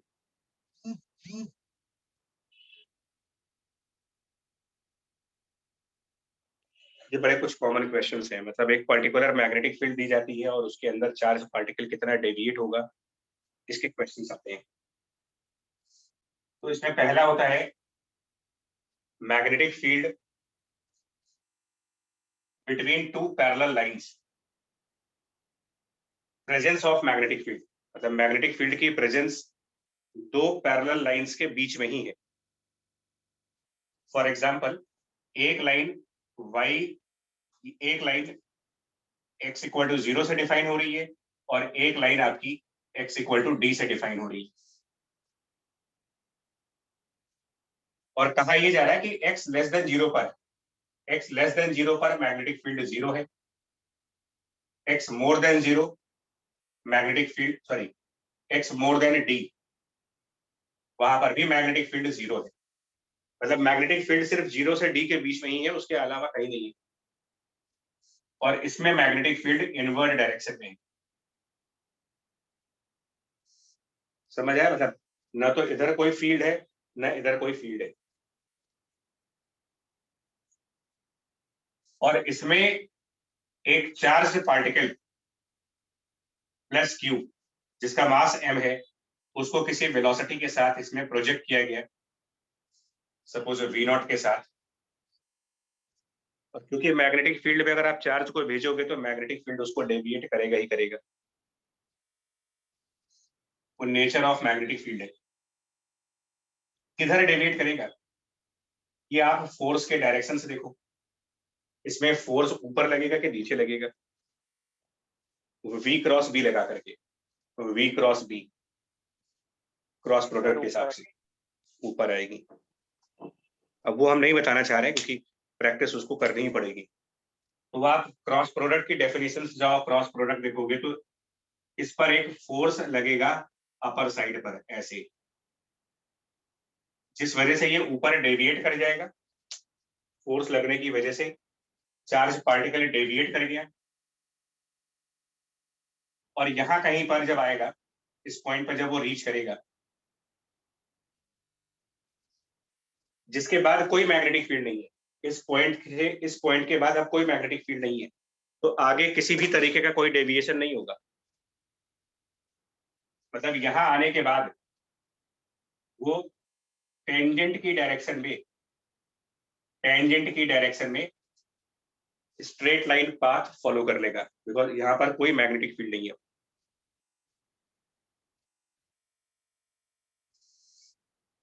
और ये एंगल आपको निकालना है जिसको डेविएशन कहा जा रहा है। जितने एंगल से वो टर्न हुआ है, ये एंगल डेल्टा, कितने एंगल से टर्न कर गया वो, इसको डेविएशन एंगल कह रहे हैं। इसके पहले मेरा आपसे क्वेश्चन है, जब ये पार्टिकल यहां से बाहर आ रहा होगा, क्या स्पीड होगी यहां पर? कितनी स्पीड? जब गया था तो v0 थी, जब निकलेगा मैग्नेटिक फील्ड से बाहर आएंगे तो स्पीड इससे ज्यादा होगी, इससे कम होगी, या इतनी ही होगी?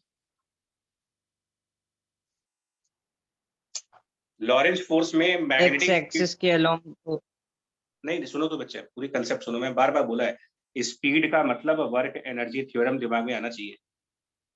और हमने कहा कि वर्क इलेक्ट्रिक फील्ड से होता है, मैग्नेटिक फील्ड से नहीं होता। सेम और रहेगी।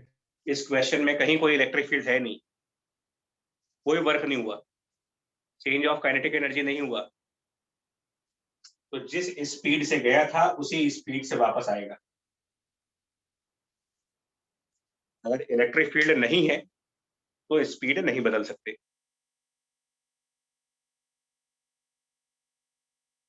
वेलोसिटी बदल सकते हो, डायरेक्शन बदल सकते हो, स्पीड नहीं। और ट्रेजेक्ट्री क्या रही होगी, ये पाथ क्या रहा होगा इसका यहां से यहां जाने का? तो ध्यान करो, इनिशियल वेलोसिटी और magnetic field, initial velocity magnetic field 90 degree के एंगल पर, मतलब कि ये सर्कुलर पाथ है। ट्रेजेक्ट्री एक सर्किल का पार्ट है, मतलब जितनी देर भी वो इस कर्व पे चलेगा, ये कर्व एक सर्किल है। कंप्लीट सर्किल नहीं है तो क्या हुआ, बट सर्किल का पार्ट है। मतलब ये कह सकते हैं कि अगर मैग्नेटिक फील्ड लगता रहता, मैग्नेटिक फील्ड की प्रेजेंस होती, तो ये कुछ इस तरीके का पाथ फॉलो करता।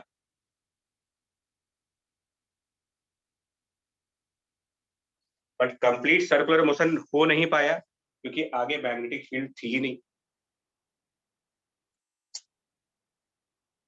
और ऐसे में यहां कहीं पर सर्किल का सेंटर मान लेते हैं, ये उस सर्किल की रेडियस कैपिटल आर, जिसका पहले से फॉर्मूला पता है कि रेडियस mv अपॉन क्यूबी है। ऑलरेडी पता है कि रेडियस mv बाई क्यूबी बनती है। और अगर ये डेल्टा एंगल है तो क्वाड्रिलेटरल प्रॉपर्टी से ये प्रूफ किया जा सकता है कि ये भी एंगल डेल्टा बनेगा, क्योंकि यहां पर 90 डिग्री एंगल बन रहा है, यहाँ ये एंगल भी 90 बन रहा, रेडियस और टेंजेंट की प्रॉपर्टी से, तो ये डेल्टा प्रूफ कर सकते हो। और इस एग्जिट पॉइंट से सामने वाली लाइन के ऊपर एक परपेंडिकुलर ड्रॉप करें। एग्जिट पॉइंट से इस लाइन के ऊपर एक परपेंडिकुलर, तो ये डिस्टेंस आपका डी हो जाएगा, दोनों लाइंस के बीच का डिस्टेंस। और sine of delta will be d divided by radius mv naught upon qb।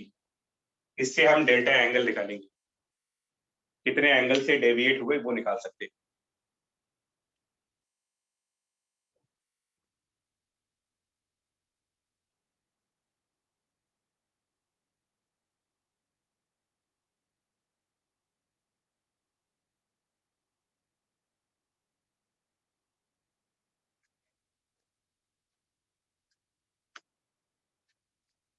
And obviously ये आंसर तब के लिए होगा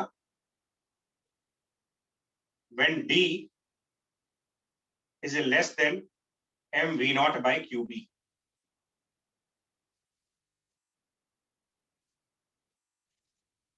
अदरवाइज साइन डेल्टा 1 को एक्सीड कर जाएगा, जो मैथमेटिकली पॉसिबल नहीं है। तो उसका मतलब क्या होगा, अगर d की वैल्यू ज्यादा है m into V naught by QB से, तो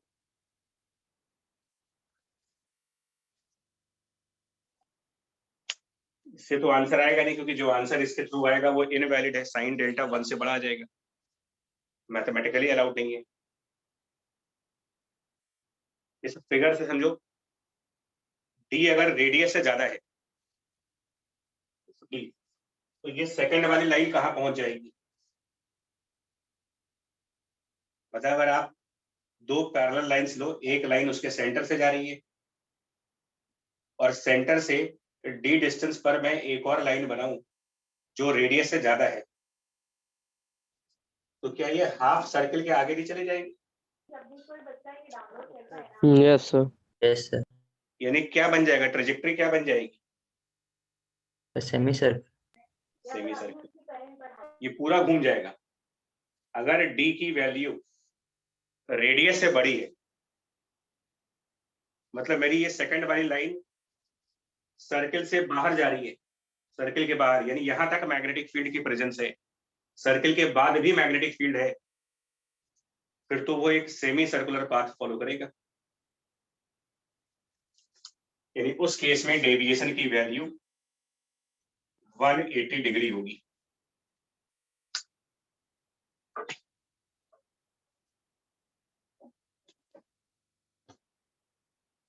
और एक और पॉइंट,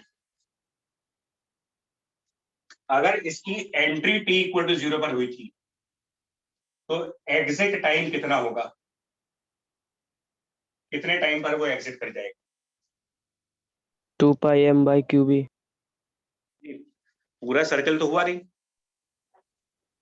हमने कंप्लीट सर्कल कहाँ किया। कोई बात नहीं, तब भी आप इससे निकालो ना, कितना एंगल डेविएट हुआ है, कितने एंगल से टर्न हुआ वो, एंट्री से एंटर करने से एग्जिट करने के बीच उसने कितना एंगुलर डिस्प्लेसमेंट किया है, कितने एंगल से वो टर्न हुआ है, delta upon angular speed omega. भाई सर्कुलर मोशन में ये भी तो पढ़ते हो, theta equals to omega into T. Yes sir. उससे निकालेंगे। और ओमेगा के बारे में QB upon 2m. m QB by m omega omega fix है बच्चा, QB by m किसी भी तरीके की ट्रेजेक्टरी आएगी, ओमेगा की वैल्यू इतनी रहनी है, QB by m।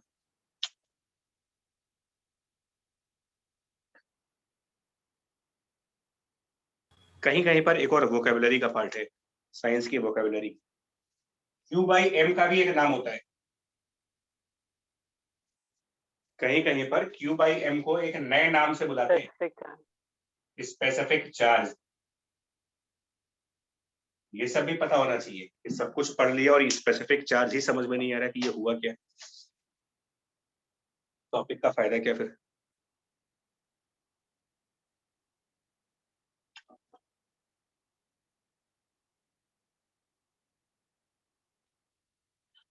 ठीक है,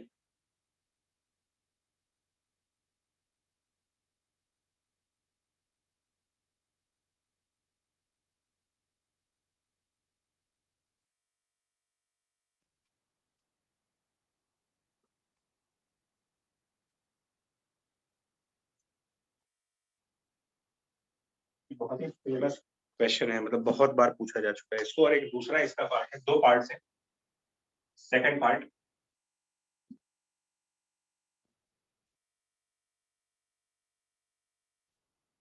वो ये कहते हैं कि मैग्नेटिक फील्ड एक सर्कुलर स्पेस में है। मैग्नेटिक फील्ड की जो स्पेस है वो सिर्फ एक सर्कल है। Magnetic field inside a circular space, यहाँ पर circle is space of magnetic field, मतलब कि सर्कल के बाहर कोई फील्ड नहीं होगी, आउटसाइड सर्कल कोई फील्ड नहीं।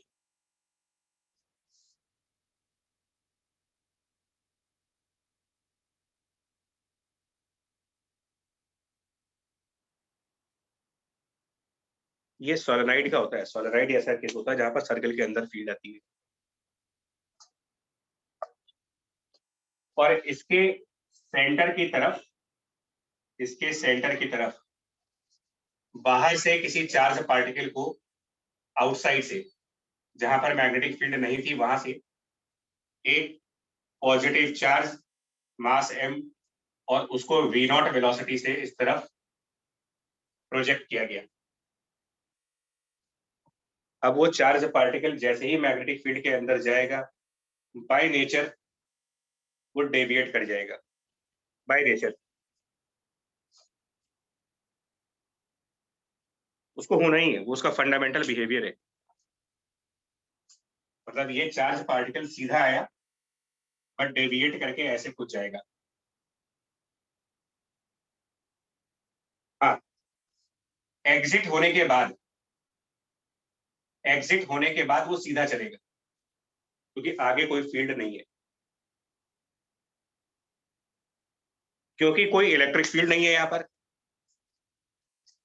तो स्पीड में कोई चेंज आएगा नहीं। जिस स्पीड से आया था उस स्पीड से निकल गया, स्पीड नहीं बदलेगी उसकी, लेकिन चलने का डायरेक्शन बदल गया।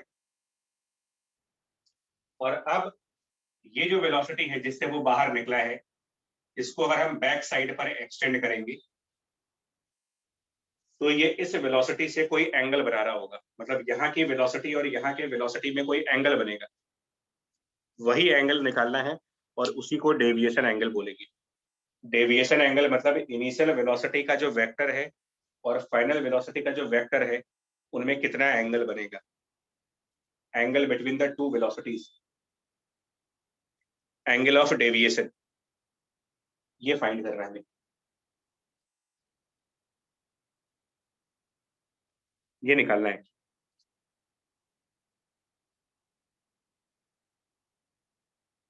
और डेविएशन के लिए चार्ज पार्टिकल ने रास्ता कौन सा चुना है, ट्रेजेक्टरी कौन सी चुनी उसने। इस पॉइंट से इस पॉइंट तक डेविएट होने में ये जो ट्रैक है, चार्ज पार्टिकल का जो रास्ता है, ये कौन सी टाइप की ज्योमेट्रिकल कर्व बन रही होगी। तो वेलोसिटी सर्कुलर बनेगी because velocity magnetic field perpendicular है। यानी कि अगर मैग्नेटिक फील्ड की प्रेजेंस पूरे स्पेस में होती तो चार्ज पार्टिकल ने एक पूरा सर्कल कर लिया होता। ये वही हुआ जो पीछे हुआ था अभी आपका, सेम चीज हो रही है। यानी यहां कहीं पर सेंटर ऑफ सीपी मतलब सेंटर ऑफ द पाथ, जिस पाथ को फॉलो किया है उसका सेंटर, और सी बी मतलब कि centre of the magnetic field. दो सेंटर्स हैं, दो सर्कल्स बन रहे हैं। एक वो सर्कल जिसके अंदर मैग्नेटिक फील्ड है, एक वो सर्कल जिसका एक पार्ट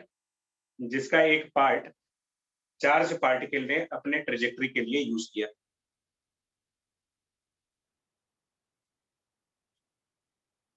और इसकी रेडियस, जो सर्कुलर पाथ है, इसका रेडियस प्री डिफाइंड है, mv0 डिवाइडेड बाय qb। ये रेडियस प्री डिफाइंड है, mv0 बाय qb।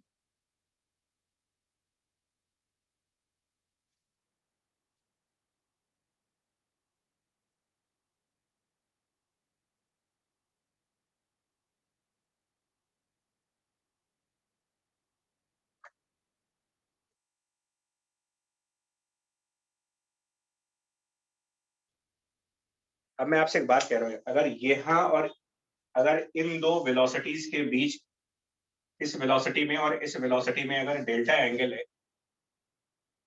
इस वेलोसिटी में और इस वेलोसिटी में अगर डेल्टा एंगल है, तो ये एंगल भी डेल्टा होगा।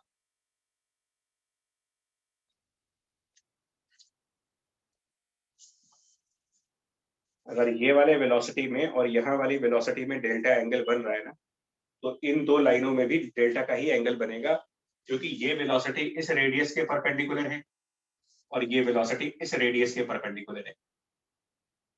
और मैथ्स की एक थ्योरम होती है कि अगर दो लाइंस के बीच कोई एंगल है तो उनके परपेंडिकुलर्स के बीच में भी उतना ही एंगल बनना चाहिए।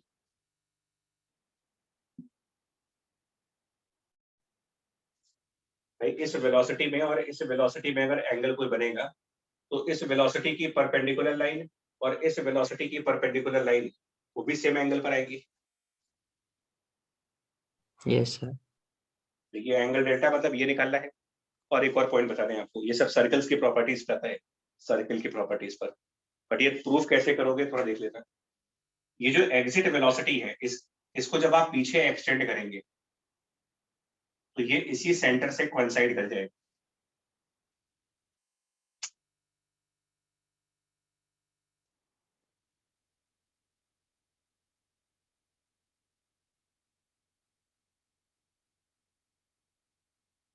तो ये कैसे हो?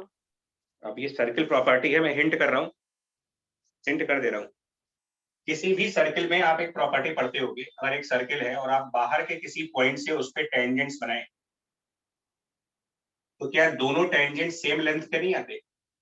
Yes sir. अगर हाँ, एक्सटर्नल पॉइंट से सर्कल पर टेंजेंट जब बनाते हो तो दोनों टेंजेंट की सेम लेंथ होती है। Yes sir.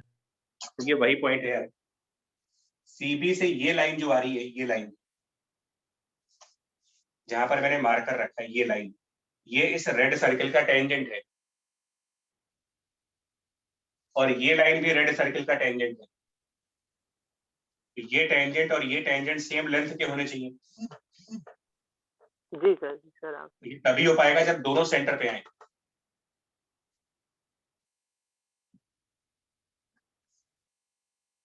देखिए अब फिजिक्स का पार्ट कम है, अब मैथ्स का पार्ट ज्यादा हो रहा है। जो एप्लीकेशन है उसमें मैथ इन्वॉल्व अच्छी हुई है, मैथ्स का भी, वो भी कैलकुलस पोर्शन नहीं, ज्योमेट्री वाला पार्ट, एंगल वैंगल देखना, सिमिलरिटी देखना, ये सब चीजें अब लगेंगी इसमें।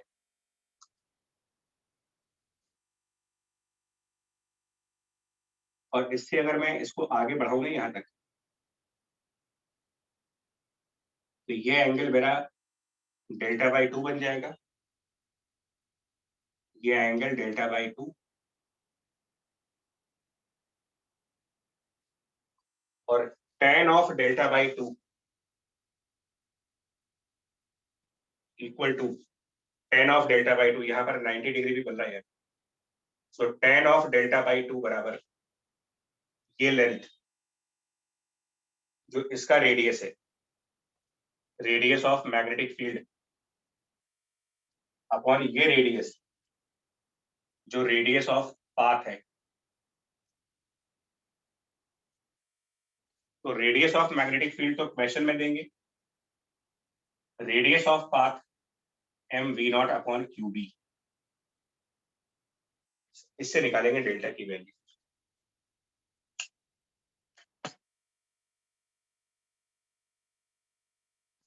भैया फिजिक्स का सिर्फ इतना काम है कि जो ट्रेजेक्टरी बनेगी वो सर्किल का पार्ट होगी और रेडियस ऑफ सर्किल mv/qb होगा, ये इतना ही है फिजिक्स का पार्ट। बाकी फिगर्स बनानी होंगे, मैथ यूज करनी पड़ेगी, trigonometry, property of circle, property of triangles, इन सब के थ्रू स्ट्राइक हुआ तो ठीक, नहीं स्ट्राइक हुआ तो फिर कोई लॉजिक नहीं बन रहा। फिजिक्स सिर्फ ये बोलती है कि मैग्नेटिक फील्ड पार्टिकल को एक सर्कुलर ट्रेजेक्टरी से डेविएट करेगी, इतना ही काम है, जिसकी रेडियस mv/qb होगी।